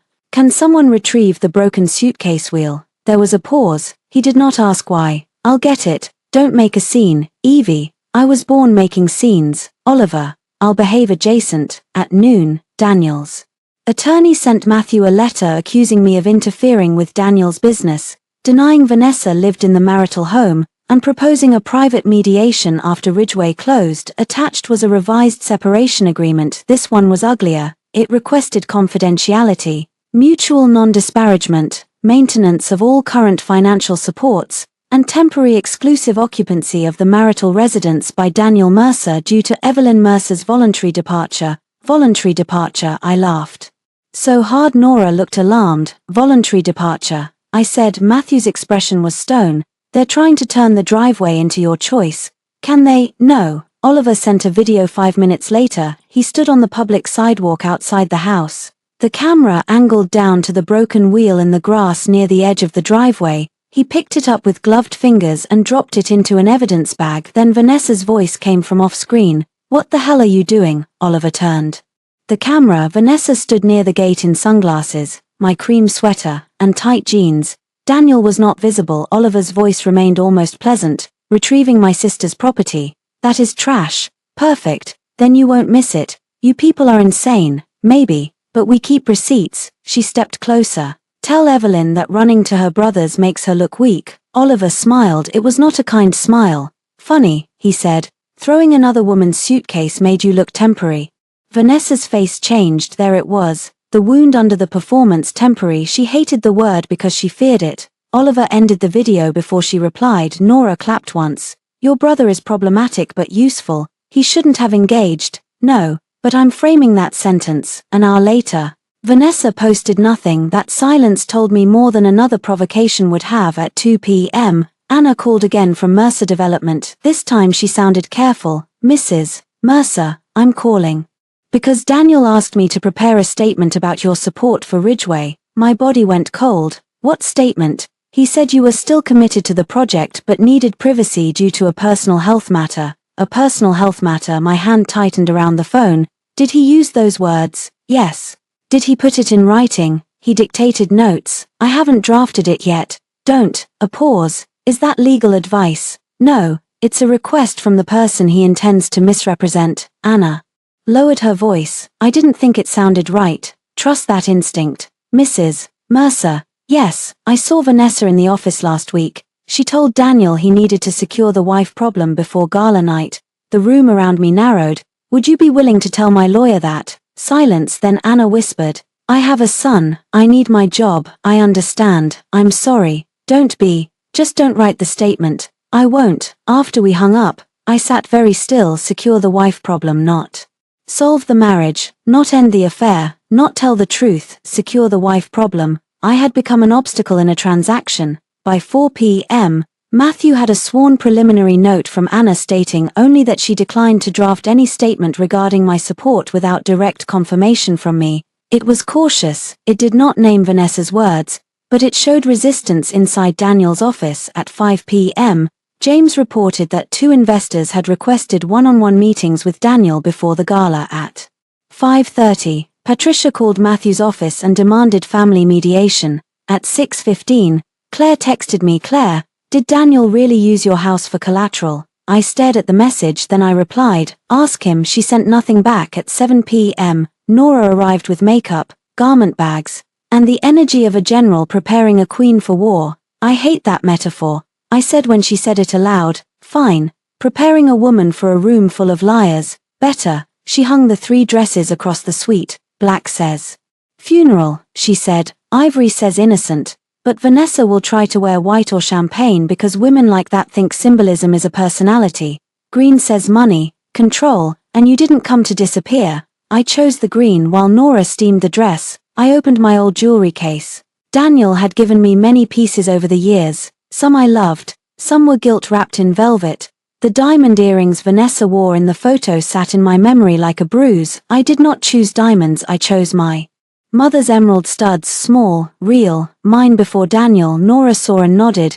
Good. At 8:22 p.m., Daniel texted through Matthew, then directly, then through Patricia. Daniel via Matthew. Evelyn, please do not attend tomorrow with hostile intent. We can announce a private separation after Ridgeway stabilizes. Daniel directly. I know you're hurt. I loved you. I still do in some way. Don't let this be how people remember us, Patricia. If you expose private pain publicly, you will regret it when you are older and alone. I saved all three, then my phone lit up with an unknown number. Vanessa, this time no photo, just words. You think a deed makes you a wife. It doesn't. He comes alive with me. I looked at the message for a long time, then I broke Matthew's rule. I replied once, no, Vanessa. A deed makes me harder to remove. 3 dots appeared, disappeared, appeared, no message came. I set the phone down outside the hotel window. The city glittered with all the indifferent beauty of a world that keeps going. When your life splits open tomorrow, I would walk into Daniel's room not as his wife, not as his prop, as the woman he thought he had already put outside. Daniel lost access to the house at 8:08 the next morning. Not ownership, not yet access. There is a difference. And men like Daniel count on women not learning it. The legal notice had gone out at 7:45, temporary security adjustment due to unauthorized third-party access, documented attempted interference with trust-related property materials, and pending council review of occupancy boundaries. Matthew wrote it cleanly, Oliver executed it without poetry at 8:08, the exterior gate code changed at 8:09, Daniel tried the old code at 8:10, he tried again at 8:11, he called me. I watched from the hotel suite through Oliver's secure feed, my hair half pinned for the gala, one emerald earring in, the other on the vanity. Daniel stood outside the black iron gate in yesterday's suit pants and a wrinkled shirt. Vanessa sat in his car, arms folded, sunglasses on, though the morning was grey. She looked irritated, not worried yet. Daniel punched the keypad again. Red light denied. He looked up at the camera. Evelyn, he said, as if cameras were servants and wives lived inside them. I did not answer. Oliver's voice came through my tablet. Recording. Nora leaned over my shoulder. This is visually satisfying. Don't enjoy it too much. I am enjoying it the correct amount. Daniel called again. I let it ring. He texted, Daniel, open the gate. Then Daniel, this is still my home. Then Daniel, Vanessa needs to get something from inside. Nora read over my shoulder and made a sound of disbelief. The audacity has stamina. I forwarded the messages to Matthew. The gate intercom buzzed in the suite feed. Oliver had routed it to his phone, then placed it on speaker. Security office. Oliver said in a bland voice. Daniel stiffened. Where is Evelyn? Unavailable. This is Daniel Mercer. Open my gate. Access is restricted pending legal review. My name is on the deed. Your counsel may contact Mrs. Mercer's counsel. This is ridiculous. Vanessa got out of the car. The camera caught her slamming the passenger door. She wore a white coat I did not recognize and heels too delicate for the gravel edge. She walked to Daniel and said loudly, tell them I left my laptop in there. I sat up straighter. Her laptop. Daniel covered the intercom, but the camera still caught audio from the overhead microphone. You didn't leave your laptop, he hissed. I need to get in. Not now. I have files in there. What files? She looked at the camera. Then wrong move. Oliver whispered. Thank you. Nora pointed at the screen. That face. That is the face of someone realizing houses have eyes. Daniel turned back to the intercom. I need to retrieve personal property. Oliver's tone remained neutral. You may submit a list through counsel. A supervised retrieval window can be arranged. I am not being supervised in my own home. Vanessa snapped. Daniel, do something. He rounded on her. I'm trying. You said this would be handled. The word handled struck him visibly. He looked at the camera again. I wondered if he remembered Anna. Secure the wife problem. A neighbor appeared on the sidewalk with a small white dog. Mrs. Ellery, of course. The universe has a taste for witnesses with pearls and excellent gossip networks. She slowed. Daniel saw her and straightened. Good morning, Margaret. Mrs. Ellery looked at him, then at Vanessa, then at the gate, then back at Daniel with the bright, lethal politeness of old money. Daniel, she said, locked out. Vanessa muttered, unbelievable. Daniel forced a smile. Security issue. Mrs. Ellery's eyes moved to Vanessa. I imagined so. I covered my mouth. Nora whispered, I want to send her flowers. Daniel's smile strained. We're sorting it out.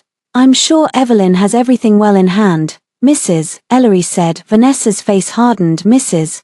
Ellery continued walking her dog at a pace that suggested she intended to tell 6 people before breakfast. Daniel waited until she was gone, then slammed his palm against the gate. Open the damn gate, he said. Oliver's voice changed slightly. Mr. Mercer, do not damage the property. Property. Daniel laughed sharply. Now I'm trespassing at my own house. No one used the word trespassing. I am using it, because that is what she wants, to make me look like some criminal husband begging outside a gate. For a second, the driveway of 2 days ago returned with perfect clarity. My suitcase on the ground, Vanessa in my robe, Daniel saying, "Go to a hotel." He had not minded how I looked outside the gate, he minded how he looked there. I picked up my phone and called Matthew. He answered on the first ring. Watching, yes. Do you want to authorize Daniel to retrieve personal items before the gala? I looked at the screen. Vanessa had stepped away and was typing furiously. Daniel was breathing hard, one hand on the gate.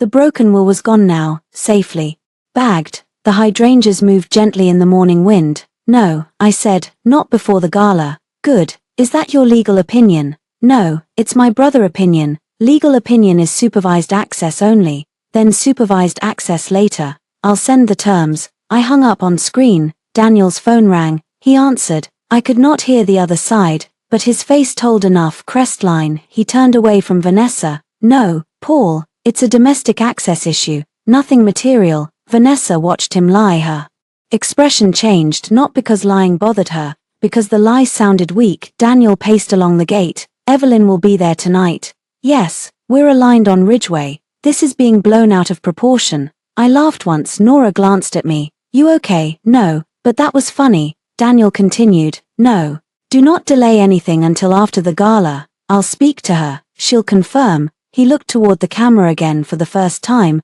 He seemed to understand that my silence could cost him more than my anger. After he ended the call, Vanessa stepped close. You told me she couldn't touch Ridgeway. I said she wouldn't. That's not the same. No, Vanessa, it's not the same. Thank you for noticing. Her face flushed. Don't talk to me like that. Then stop making things worse. She laughed, sharp and ugly. I made things worse. You told me she was weak. Daniel went still. I did too. Vanessa continued, voice rising. You told me she would cry, run to her family, then come back.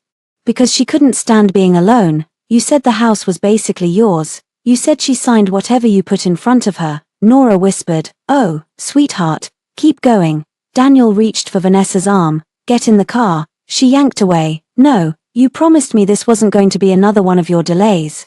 Get in the car. Or what? You'll tell me to wait until after Ridgeway again, after the gala, after she signs, after your mother stops panicking. Daniel looked directly at the camera. This time he knew every word was being kept. His voice dropped. Vanessa.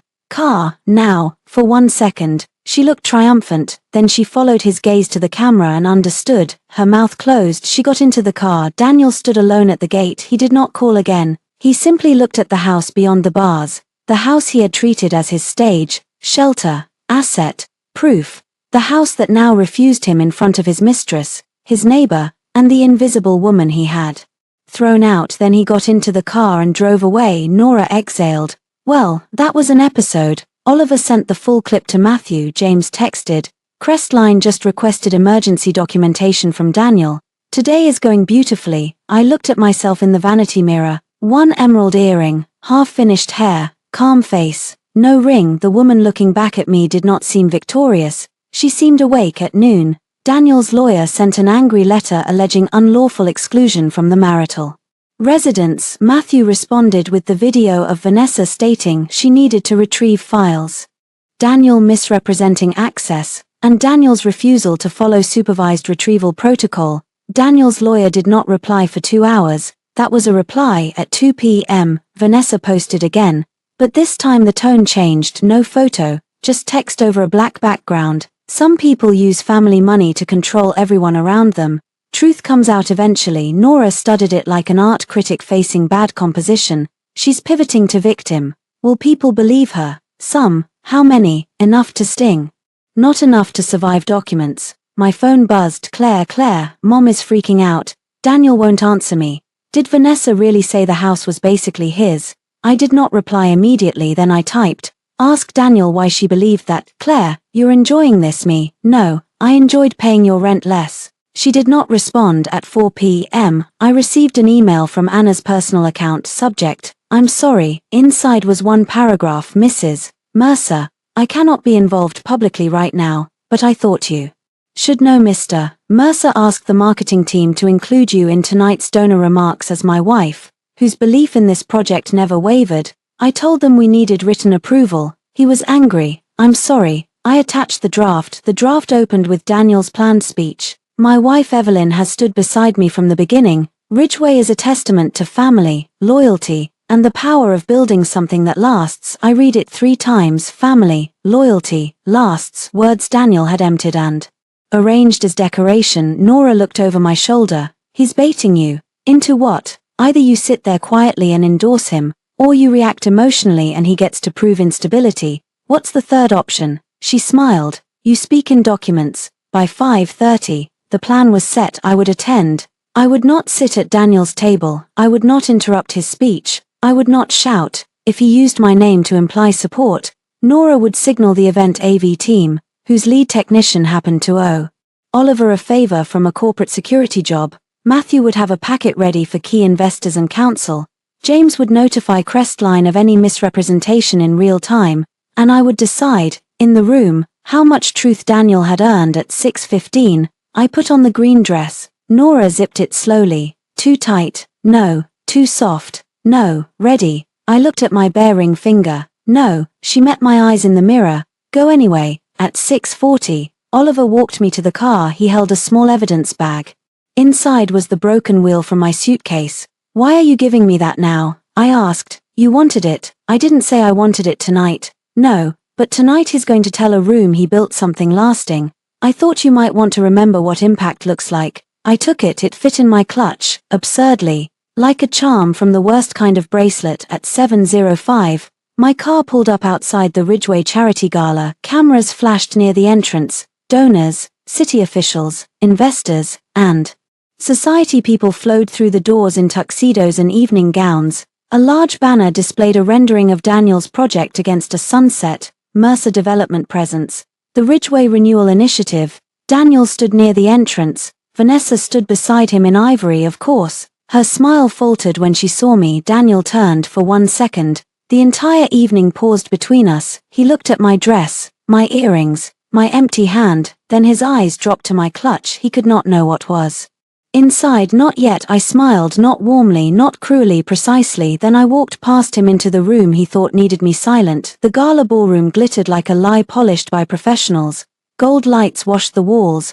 White flowers climbed glass columns. A string quartet played near the champagne table, soft enough to suggest culture without interrupting deals. At the far end of the room, a massive screen displayed the Ridgeway rendering.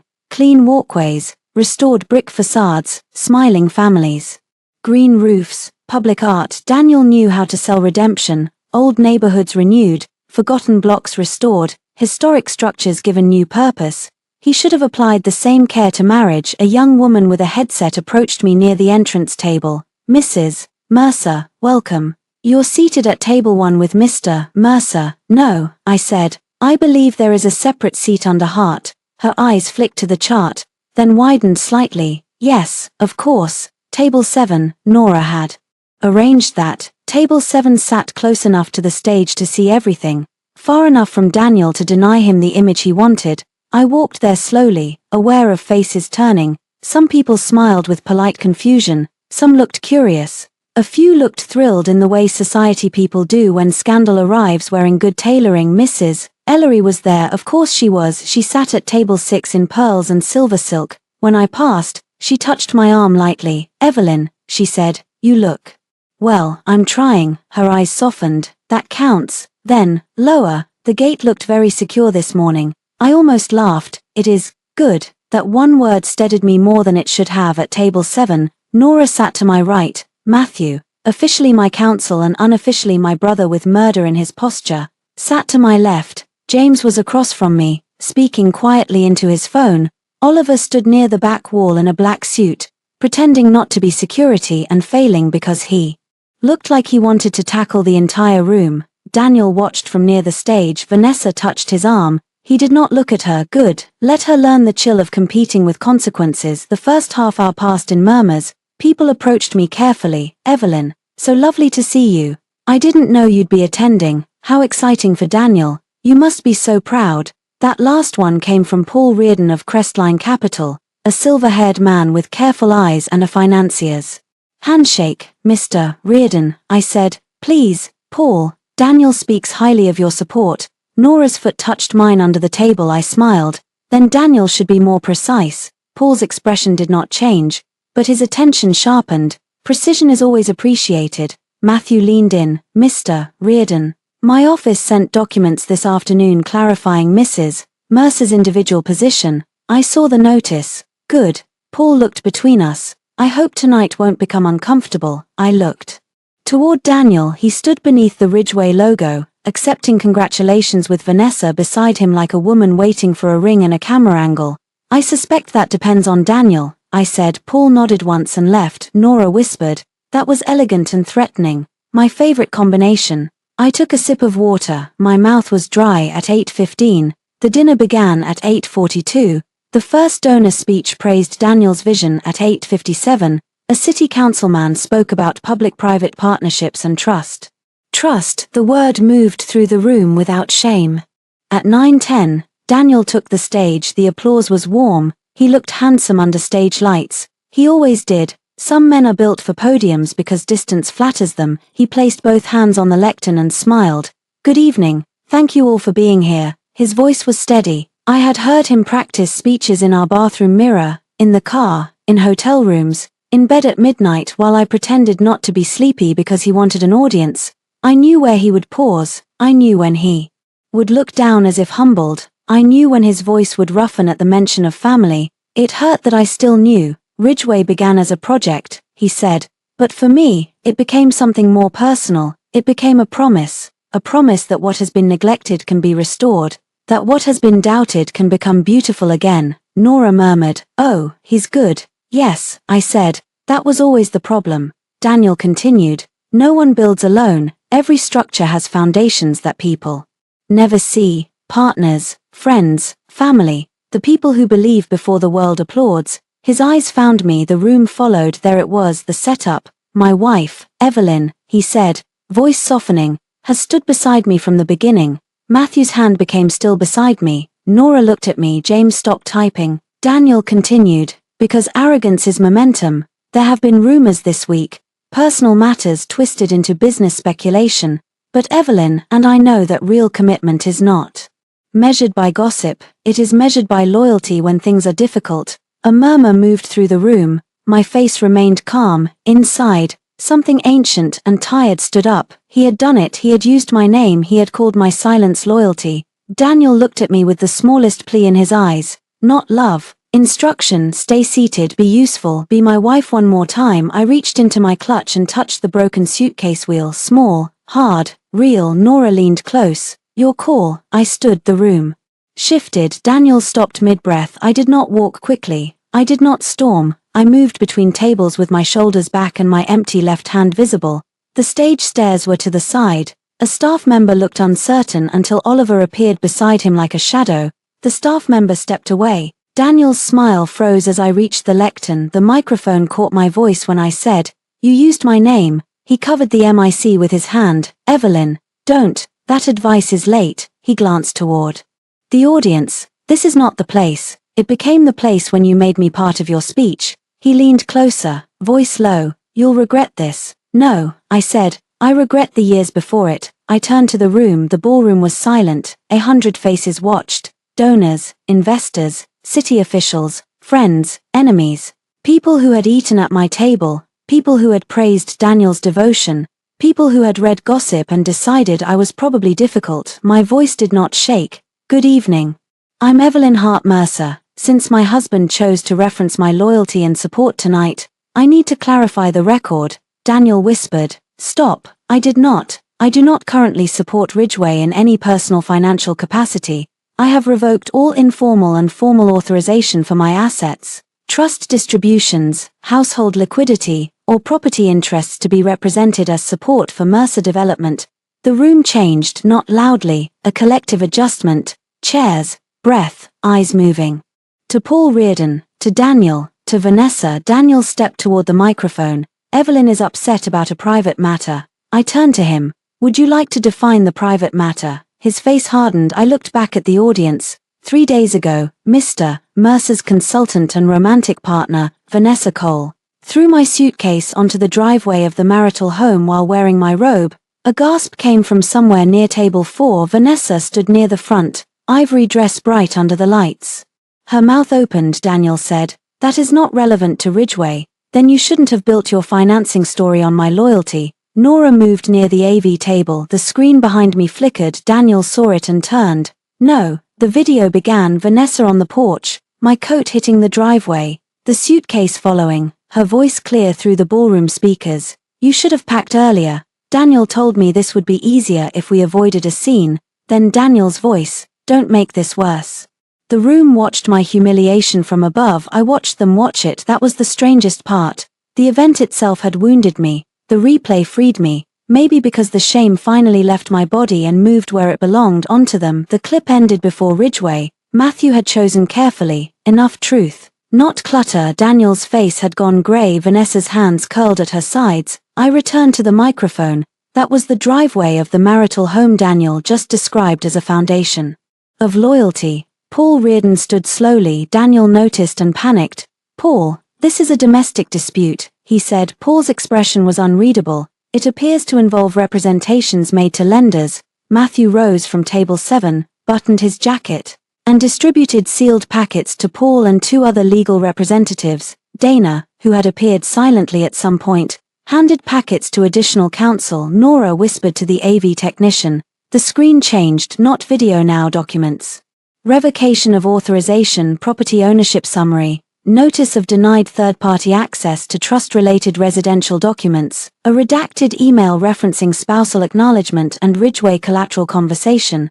The ballroom's energy sharpened. Daniel stepped to me. "You had no right." "I had every right. My name is on those documents." Vanessa broke then. "This is insane," she said loudly. "She's doing this because Daniel left her." I turned toward her. "Did he?" Her eyes flashed. "Yes." "Then why did he need me beside him tonight?" She froze. I continued, voice calm. "Why did he need my name in the speech? Why did he need me to maintain financial support for 3 more days? Why did you call a title company about my house?" The room erupted in whispers. Vanessa's face drained. Daniel looked at her. "What?" That was interesting. He had known some things. Not all good. Vanessa recovered fast. "I was trying to understand the situation you said was handled." The microphone picked up enough. Nora smiled. Daniel's eyes narrowed. "Vanessa." "No," she snapped. "Don't you dare act like I did this alone. You told me she signed whatever you put in front of her." The room heard that too, not through the main MIC, but through Daniel's Still Live Lapel MIC. His event team had wired him for the speech. Oliver looked delighted near the wall. Daniel realized it 1 second too late. He tore the lapel MIC off too late. The room had already changed sides. Not morally. Rooms like this rarely become moral all at once. They become risk-aware. And Daniel had become risk. Paul Reardon closed his packet. "Crestline will be pausing participation pending review."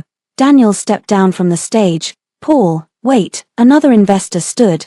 Then a city official approached her aide. A donor whispered sharply to her husband. Phones appeared discreetly, not filming openly, but enough. Vanessa looked around and saw her future shrinking. She turned on me. "You think this makes you powerful," she said. "He still didn't love you." The sentence landed. It hurt, not like before, but yes, it hurt. Truths can be badly aimed and still hit. I looked at her. "No," I said, "it makes me free to stop paying for a man who didn't." Her face twisted. Daniel said, "Evelyn, please." There it was. Please. 3 days late, 7 years late. I stepped away from the lectern. Matthew joined me at the stairs. "Ready?" "Yes." Daniel reached for my arm. Oliver moved. Daniel stopped before contact. "Smart, Evelyn," he said, voice rough. "Don't leave like this." I looked at the ballroom behind him, the screen, the documents, Vanessa in ivory, investors collecting coats, Patricia entering late at the far doors with Claire behind her, both frozen as they understood the scene had already happened without their permission. 3 days ago, I said, "You let her put me outside our gate." He swallowed. "Tonight," I said, "I'm walking out through the front door." I left. No dramatic music, no applause, just whispers and the sound of Daniel's life rearranging itself behind me. Outside, the night air was cold. Cameras flashed again, but Oliver blocked most of them. Matthew walked on my left, Nora on my right. James followed, already on a call at the curb. I paused and looked back through the glass doors. Daniel stood in the lobby beneath the Ridgeway banner. Vanessa was speaking rapidly, hands moving. Patricia had reached him now. Claire stood behind her, face pale. Paul Reardon walked past them without stopping. Daniel looked through the doors and saw me for a second.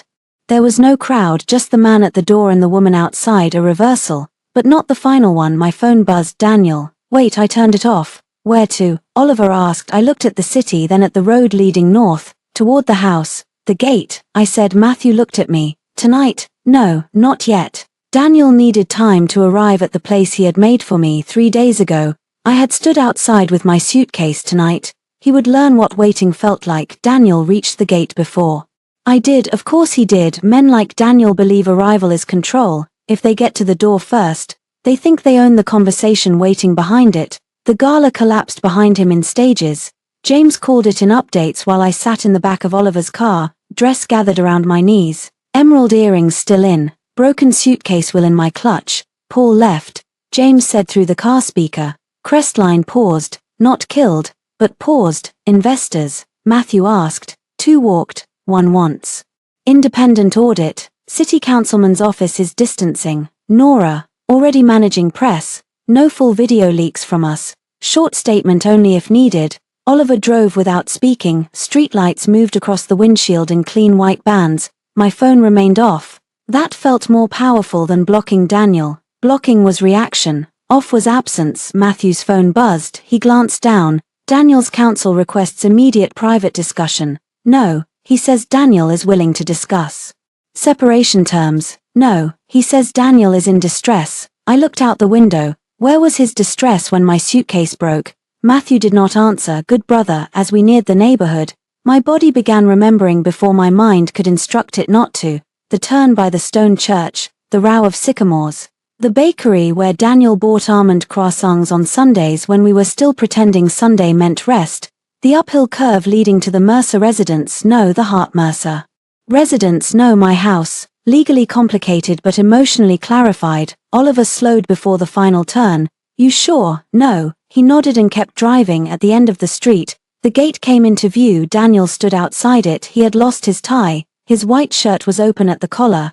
His suit jacket hung wrong, as if someone had grabbed it. His hair was disordered, and for the first time in years, he looked neither handsome nor composed. He looked like a man who had run out of rooms. Vanessa was not with him. Patricia's car was not there. No investors, no gala lights, no podium, just Daniel, the gate, and the driveway where my suitcase had split open 3 days earlier. Oliver parked across the street. Stay in the car until I check, he said. No, I'll get out. Matthew touched my arm. Evie, I want the camera recording. It is, Oliver said. I opened the door. Cold air struck my face. Daniel turned at the sound. For 1 second, relief flooded him so nakedly that I almost looked away. Evelyn.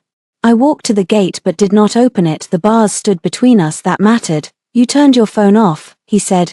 Yes, I've been calling. I know. His hands wrapped around the iron. Please open the gate. No. Pain moved across his face. I need to talk to you. You can talk through the gate. He looked down the street. Humiliated by the possibility of being overheard, I waited. He swallowed pride like broken glass. I'm sorry. The words were quiet. The night held them. This time he did not add pressure immediately. Progress. Maybe not enough. For what? I asked, his eyes closed. For letting Vanessa throw your suitcase out, and for not stopping her, and for letting her into the house, and his grip tightened, for the affair, and he looked at me then, anger flashing under desperation. How many confessions do you need? As many as there were betrayals. He breathed hard. Matthew stood a few feet behind me, silent. Oliver near the car. Witnesses, but not shields. I had asked for that. Daniel looked past me at them. Can we speak alone? No, Evelyn, please. I'm asking as your husband.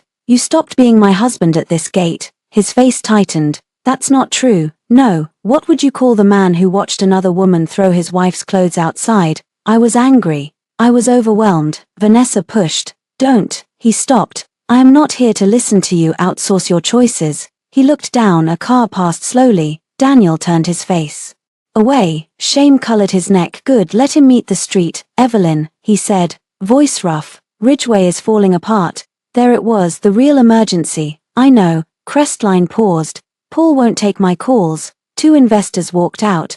The city is reviewing partnership language. Anna resigned. That hit me. Anna resigned. His mouth tightened. She sent a formal letter saying she won't participate in misrepresentations. Good for Anna. Daniel saw my expression and gave a bitter laugh. You're proud of her. I'm relieved for her. She has a child. Then she understands consequences better than you. He flinched. I did not regret it. He leaned closer to the bars. If Ridgway dies, people lose jobs. If Ridgway dies because you lied about support, you killed it. I made mistakes. You built financing on my name while planning to remove me. He looked away. I stepped closer. Did you intend to file after Ridgway closed? He said nothing. Daniel. His voice was barely audible. Yes, there it was. The night took it calmly. I did not. Something inside me folded, then hardened. You were going to stand beside me at the gala, use my name to close financing, let me keep paying family obligations, and then file. His silence answered. Was Vanessa going to move into the house? He looked up quickly. No, the lie was automatic. I almost smiled. Try again. He gripped the gate. She wanted to. Did you tell her she could? I said we would discuss it after things settled, after I was gone, after we separated, after. You used me. His voice broke. I didn't see it that way. No, you made sure not to. For a moment, I heard the Daniel I married in his silence. The man who could convince himself that wanting 2 incompatible things made him tragic instead of selfish. He pressed his forehead briefly to the gate. I ended it with Vanessa. I laughed softly. He looked wounded. You think that matters? I asked. I told her to leave the condo. I blocked her. Because she embarrassed you at the gala. Because I saw what she was. No, you saw what she cost. He had no answer. The porch light behind the gate glowed over the driveway. The stone looked almost white, clean. The scene of the suitcase had been washed away physically, but the camera remembered. I remembered. Daniel followed my gaze. I picked up your coat, he said. I looked back at him. That night, he said, after you left, I picked it up. You folded it for a photo. His face twisted. I didn't know what else to do. That's the most honest thing you've said. He laughed once. Broken. I deserve that. Yes. He looked at my left hand. You took off your ring. You noticed. I noticed everything after you left.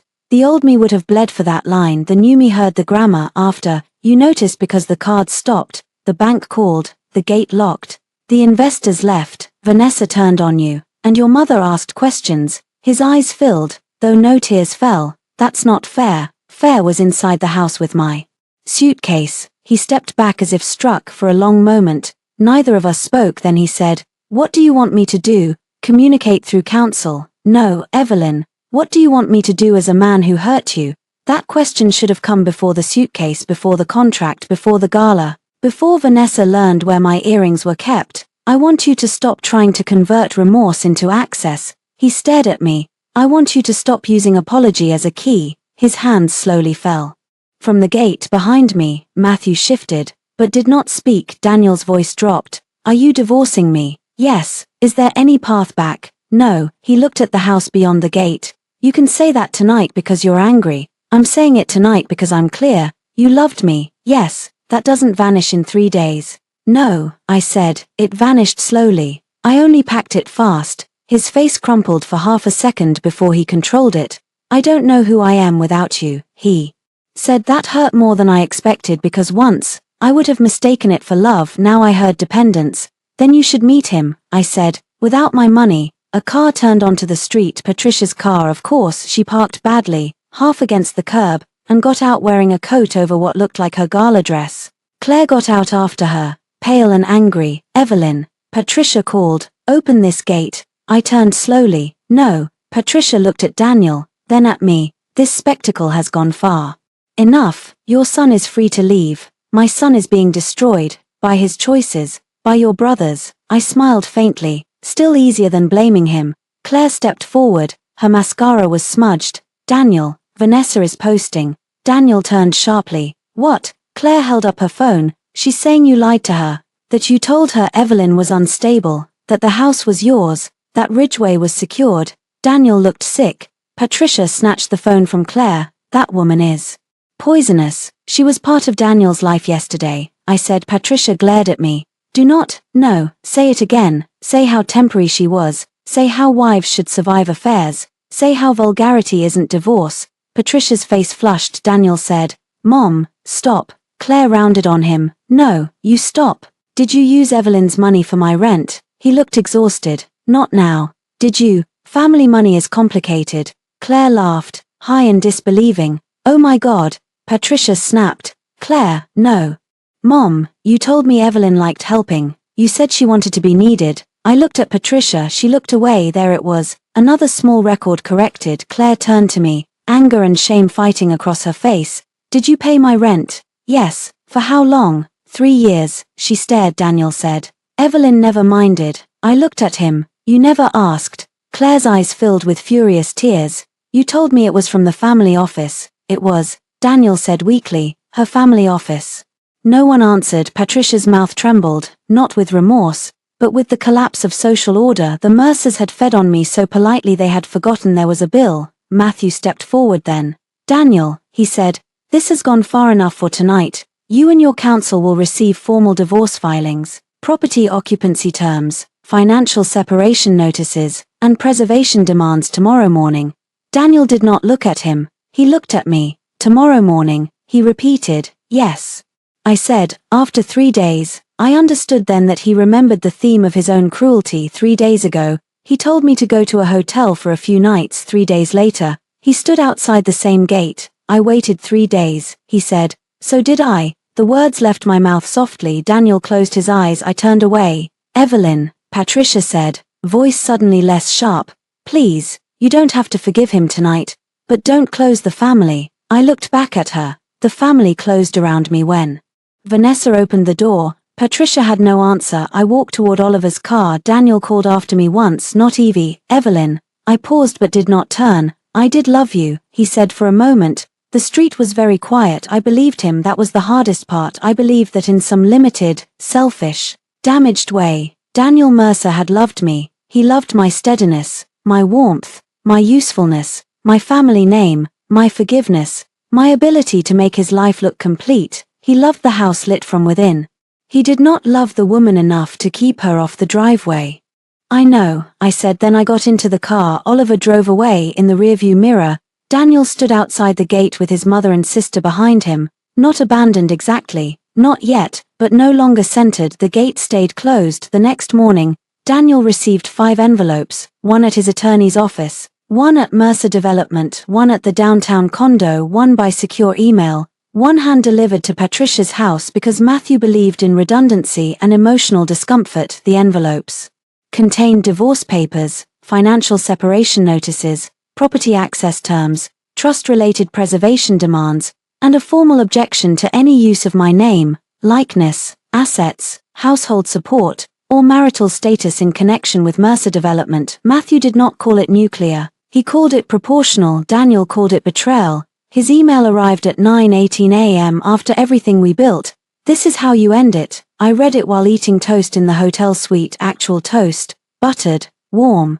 Nora had forced room service on me and sat across from me like a guard dog with lip gloss. I forwarded the email to Matthew. Then I returned to my toast. Nora watched me. "That's growth." "What?" Not replying with a 12-paragraph emotional autopsy. I drafted one in my head. "Still counts as growth." My phone buzzed again. "Daniel." I told Vanessa to retract her posts. "Daniel, I am meeting counsel at noon." "Daniel, please don't shut me out completely." "Daniel, my mother is not well." There it was, the family lever. I placed the phone face down at 10:00. James came by with coffee and a financial map.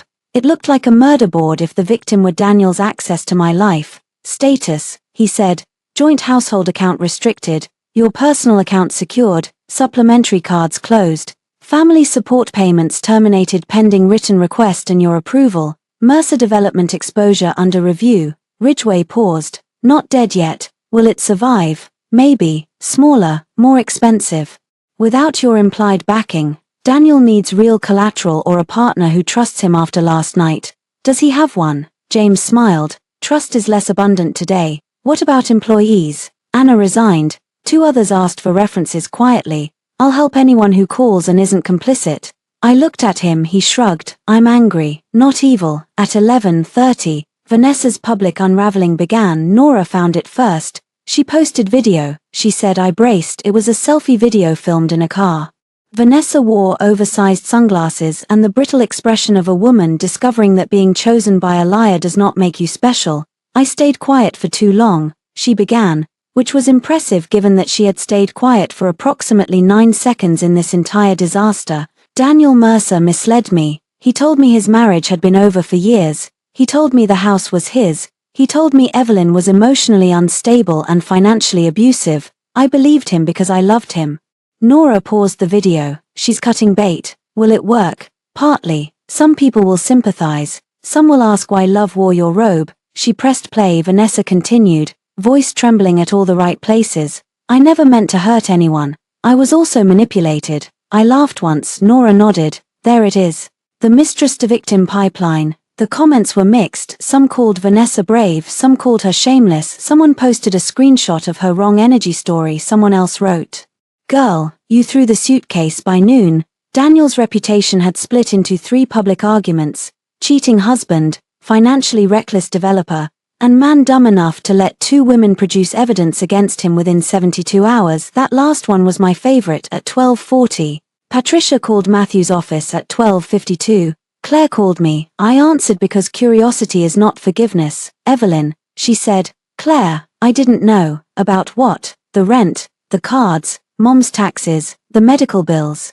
I looked toward the window. Daniel handled the story. Yeah, he handled a lot. Her voice sounded different, smaller, but not innocent. What do you want? I asked. She inhaled. I wanted to say I'm sorry. I waited. For calling you a bitch, she said. For saying you were unstable. For, I don't know, for assuming. Thank you. A pause. That's it. What else do you want me to say? I don't know. I thought you'd be angrier. I am. I'm also tired. Claire sniffed. Mom says you're tearing the family apart. Your brother did that. I know. That surprised me, she continued. I don't know if I can say that to her yet. But I know. There it was. Not redemption. A crack. I hope you learn to pay your own rent. I said. A watery laugh escaped her. That was mean. It was sincere, fair. After we hung up, I felt no rush of warmth, no desire to rescue Claire from the family machine, but a knot loosened slightly. Not everyone needed punishment forever. Some people simply needed the bill sent to the correct address at 2 p.m. Daniel's attorney requested an emergency settlement discussion. Matthew refused same-day mediation but agreed to a document exchange at 3 p.m. Daniel appeared at the gate again. This time he came alone. I watched from the house. Yes, the house. I had returned at 1:30 with Oliver, a locksmith, a property inventory specialist, and Matthew's associate. Not to move back in, not yet, to inspect, to document, to reclaim the space from the story Daniel and Vanessa had tried to write inside it. Walking through the front door nearly broke me. The foyer smelled wrong. Vanessa's perfume lingered under the lemon polish. My mother's crystal bowl was still on the console table, but her sunglasses were gone. My coat hung in the hall closet, folded too neatly. The kitchen island held 2 wine glasses, washed but water-spotted. In the trash, Oliver found a receipt from a boutique near the condo and a torn tag from a cream sweater. Mine in the bedroom. My wedding photo was upright again. That was worse. Someone had tried to reset the scene. I took photos of everything. The bed linens were stripped and bagged. The jewelry cabinet inventory showed the diamond earrings returned. My robe was missing. Oliver said he would add it to the list. It's just a robe, I said. He looked at me. I corrected myself. No, it isn't. The property specialist documented unauthorized use of personal items. Matthew's associate catalogued documents in Daniel's office. We found no missing deed. But we found copies. Too many copies. In Daniel's desk drawer, under a file labeled insurance, was a printed draft of a post-Ridgway divorce plan. I stood beside Matthew's associate as she opened it. The title was not emotional. Personal transition timeline. Daniel had always loved euphemisms. The timeline began 2 weeks after Ridgway closing. Step 1. Private separation announcement. Step 2. Mediation. Step 3. Offer Evelyn residence buyout over time. Step 4. Maintain friendly public appearance through year-end. Step 5. Restructure family support and investor relations. Step 6. Vanessa transition delayed minimum 6 months. Vanessa transition. I took a photo, then another. There is a special humiliation in discovering that your replacement was scheduled like a tenant improvement at 3 p.m. The gate intercom rang. Daniel stood outside. No tie, dark sweater, exhausted face, Oliver joined me near the monitor. Do you want me to handle it? No. I pressed the intercom. What do you need, Daniel? He looked up, startled by my voice. You're inside. Yes. Can I come in? No. His mouth tightened. I need clothes, files, medication. Submit the list to Matthew. You'll receive a supervised access window. This is humiliating. Yes. He looked down. I found your transition timeline. I said. He closed his eyes. Of all the documents, that one seemed to shame him most, maybe because it was so plainly him. Controlled, efficient, cowardly. Evelyn, he said. I wrote that when I was confused. No, you wrote it when you were planning. I never meant for you to see it. That was the problem with most of your life. He gripped the bars. Vanessa is lying about some things. I assume she is. I didn't tell her everything she says. I assume that too. I did tell her some. I know. His voice cracked. I was angry at you. You keep saying that like anger is a subcontractor you hired. He stared at me. I was angry too. I said, I did not move another man into your house. He flinched. A delivery van slowed nearby. Daniel stepped slightly away from the gate. Embarrassed again, he said, my mother wants to talk to you. No, she's scared of losing me or losing what I paid for. His silence answered. Claire called. I said. She apologized. Surprise crossed his face. Then irritation. Of course she did. Now that money is involved. That sounds like your family. He looked hurt. Which was rich. Are you going to turn them all against me? He asked. No, I'm going to stop standing between them and you. That landed. For years, I had softened Daniel for his family and his family for Daniel. I bought gifts and wrote cards. I explained missed calls. I paid quiet bills. I hosted dinners. I made him look thoughtful and them look grateful. Remove the interpreter and everyone heard the original language. Daniel looked past me toward the house. I miss being inside. The honesty startled me, then anger followed. You miss the house. I miss. He swallowed. I miss hearing you in the kitchen. I miss your books everywhere. I miss the stupid way you label pantry shelves. I miss how you leave sweaters on chair backs. I miss knowing where you are. My throat tightened despite myself. Memory is not loyal to dignity. It rises when called. I remembered Daniel coming up behind me while I labeled jars, laughing, kissing my neck. No one needs 3 kinds of flour organized by protein content, he said. Then he used the bread flour to make disastrous pizza dough and got flour in his hair. That man had existed, so had this one. I miss who I thought you were, I said. He nodded slowly, tears in his eyes now. I know, you don't. You miss being forgiven. He lowered his head. I let him stand there. That was new too. I did not rush to relieve his shame. Eventually, Matthew arrived inside the foyer and touched my shoulder. Enough for today. I nodded. Into the intercom, I said, your supervised access window is tomorrow at 10. Bring counsel or don't. Security will be present. Vanessa is not permitted. Daniel looked up sharply. I'm not with Vanessa. That is no longer relevant. Evelyn. Goodbye. I cut the intercom through the screen. I watched him remain at the gate 1:25. Then he sat down on the curb. Daniel Mercer, who once complained that my father's old warehouse office smelled like concrete and desperation, sat on the curb outside the house he had tried to claim, head in his hands. Oliver watched beside me. Does it feel good? He asked quietly. No. Does it feel right? I looked at the screen. Daniel had become very small under the tall gate. Yes. That evening, I walked through the house alone. Not truly alone. Oliver was outside, but inside, room by room, I faced what remained in the kitchen. I found the mug Daniel always used for Sunday coffee in the study. I found the first Ridgeway concept sketch framed on the wall. He had written on the back, to Evie, who believed before I did. In the guest room closet, I found the empty space where my suitcase had been. I stood there longest. The absence was almost sacred. That was where Vanessa must have stood, pulling my things from hangers, deciding what of my life fit into one case. Did Daniel watch? Did he look away? Did he tell himself this was temporary? Did he think I would come back and unpack? I closed the closet door, then I opened it again. No, not hiding. I left it open. Before I left, I placed one thing on the foyer table, the broken suitcase wheel in its evidence bag. Not for Daniel, for me. A small black circle that once helped carry my things, broken by impact, kept anyway. Daniel signed the interim agreement on a Friday morning in a law office with windows facing the courthouse. Not the divorce decree. That would take longer. Men who build their lives on borrowed structures do not untangle quickly. But he signed enough to make the ending real: temporary occupancy restrictions, financial separation, non-use of my name and assets, supervised access to the marital residence, preservation of records, acknowledgement that I did not voluntarily abandon the home, acknowledgement that Vanessa Cole had no authorized residential access. That last line made him close his eyes. Matthew slid the pen toward him after each page without expression. Daniel's attorney, a tired man named Grant, looked like he had aged 5 years in 3 days. He was competent enough to be miserable. He knew what documents could prove. He knew what video could do. He knew his client had made a bonfire and then complained about smoke. I sat across the table from Daniel, not beside him, never again beside him.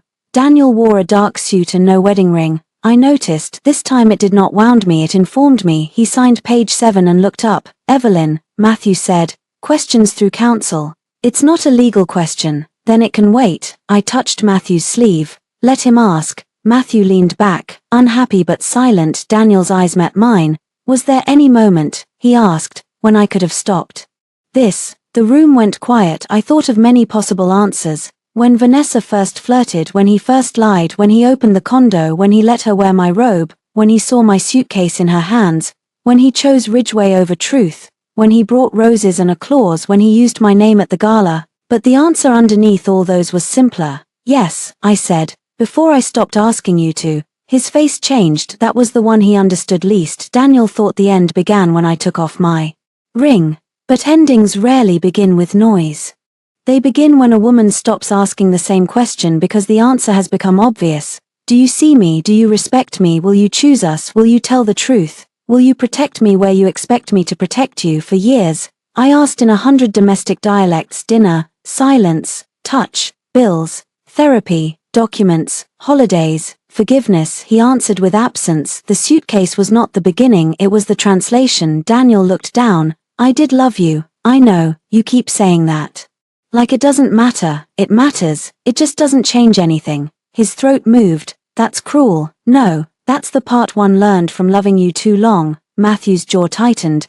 But he said nothing. Daniel signed the final page. Grant gathered the documents. Supervised retrieval tomorrow at 10, Matthew said.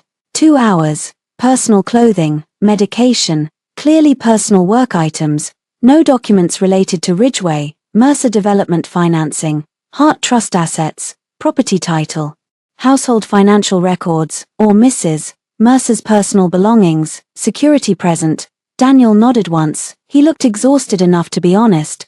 But exhaustion is not transformation. It is simply what happens when performance becomes expensive outside the law office. He caught up to me near the elevator. Matthew moved to intervene. I lifted a hand. Daniel stopped a few feet away. I'm not going to ask you to come back, he said. Good. The answer hurt him. I saw it. I'm going to lose Ridgeway, he said. Maybe, Mercer Development might survive, but not the way it was. Then build something honest. He gave a broken laugh. You make that sound simple. No, I make it sound like your problem. The elevator doors opened. I stepped inside. He did not follow. Just before the doors closed, he said, "What happens to the house?" I looked at him through the narrowing gap. I decide what happens to my home. The doors closed. For a moment, I stood alone in the mirrored elevator and looked at my reflection. Green coat, bare hand, tired eyes, upright spine. No music played. The quiet was wonderful. Vanessa's downfall arrived less dramatically. No courtroom, no screaming in a lobby, no public slap, just emails. Her consulting contract with Mercer Development was terminated after internal review. Payments flagged as improperly categorized were referred to accounting counsel. The title company documented her unauthorized inquiry. Her video blaming Daniel gained attention, then backlash, then the bored cruelty of the internet. Moving on after chewing through her best angles. A week later, Nora showed me Vanessa's latest post. No makeup, soft lighting, caption about healing from manipulation. I handed the phone back. Do you care? Nora asked. I thought about it. No, really. She wanted my life because Daniel described it as empty with better furniture. That was punishment enough. Nora smiled faintly. That's cold. No, it's efficient. Patricia took longer. She wrote me a letter on thick cream stationery because Patricia believed handwriting made manipulation elegant. Evelyn, I have had time to reflect. Mistakes were made by many people. I hope one day you will remember the good years and not only this ugly season. Families survive because women choose grace. I did not reply. Claire texted me 2 days later. Mom wants to know if you got her letter. I wrote back, yes Claire, that's all me. Yes Claire, she's spiraling me. She can call Daniel Claire, that's mean me, that's accurate. Claire sent a laughing emoji. Then, I paid rent this month, I replied. Good. That, strangely, felt like one of the cleaner endings. Not reconciliation, not friendship, just a person picking up her own bill. The supervised retrieval happened on a cold Saturday morning. Daniel arrived with Grant and 2 security officers. Oliver managed the process with the cheerful menace of a man born for controlled conflict. I was not supposed to be there. I went anyway, not to interact, to witness. Daniel entered the house like a guest at his own funeral. He paused in the foyer when he saw the evidence bag on the console table, the broken suitcase wheel. His face tightened. You kept it, he said. I stood near the living room entrance. Yes. Why? Because you didn't. He looked at it for a long moment. Then he moved through the house collecting pieces of himself under supervision, suits from the closet, shoes, medication from the bathroom cabinet, a box of watches, files approved by Matthew's associate, books.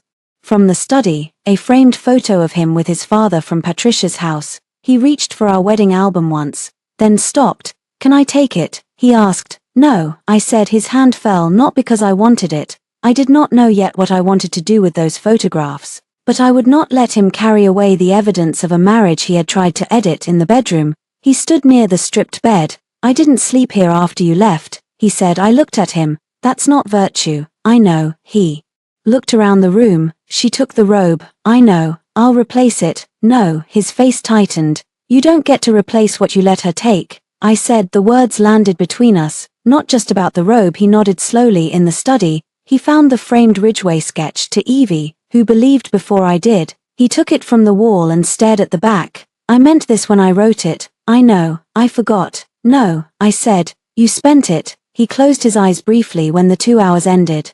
Daniel had 6 boxes, 3 garment bags, and no keys. Oliver collected every fob, card, and remote. Daniel handed them over one by one. The last was the brass key he had kept on his main ring since the day we moved in. He held it longer than the others. Oliver said, Mr. Mercer. Daniel looked at me. I did not move. He placed the key in Oliver's palm. Metal made a small sound against metal, a tiny funeral bell at the front door. Daniel turned. Evelyn, he said. I waited. I hope one day the house feels like yours again. I almost thanked him, then I realized the old habit trying to rise. Reward a man for saying the smallest decent thing after catastrophic harm. It already does, I said. He nodded, accepting the correction. Then he left. The door closed behind him, not slammed, closed. I stood in the foyer for a long time after his car pulled away. Oliver waited outside. Matthew had gone back to the office. James was at some financial call. Nora was probably writing a statement she hoped I would never need. For the first time, I was alone in the house, really alone. I walked to the kitchen and opened the pantry. The labels were still there: bread flour, cake flour, all-purpose. I laughed, then I cried, not beautifully, not briefly. I cried with one hand on the pantry door and the other pressed to my mouth, because the body eventually collects its debt. I cried for the woman who thought organization could prevent chaos. I cried for the babies we lost and the grief Daniel turned into a rumor. I cried for my blue coat on the driveway. I cried for the years I mistook usefulness for love. When the crying ended, the house did not collapse. That surprised me. I washed my face in the kitchen sink because the bathroom felt too far away. Then I made tea. I sat at the island where Vanessa had photographed wine glasses and opened a notebook. At the top of the first page, I wrote things that are mine. The list began: practical, the house, pending legal process, my trust, my accounts, my name, my mother's emerald earrings, the crystal bowl, the books in the study, the pantry labels. Then it changed: my mornings, my phone location, my no, my grief, my anger, my silence, my door. I paused, then I added my life. The divorce took months. Not because I hesitated, because men like Daniel leave hooks in everything: accounts, taxes, property improvements, business representations, family obligations disguised as gifts, social narratives, mutual friends. But hooks can be removed painfully, carefully, one at a time. Ridgway survived in a reduced form under new financing after Daniel stepped back from lead representation. Mercer Development downsized.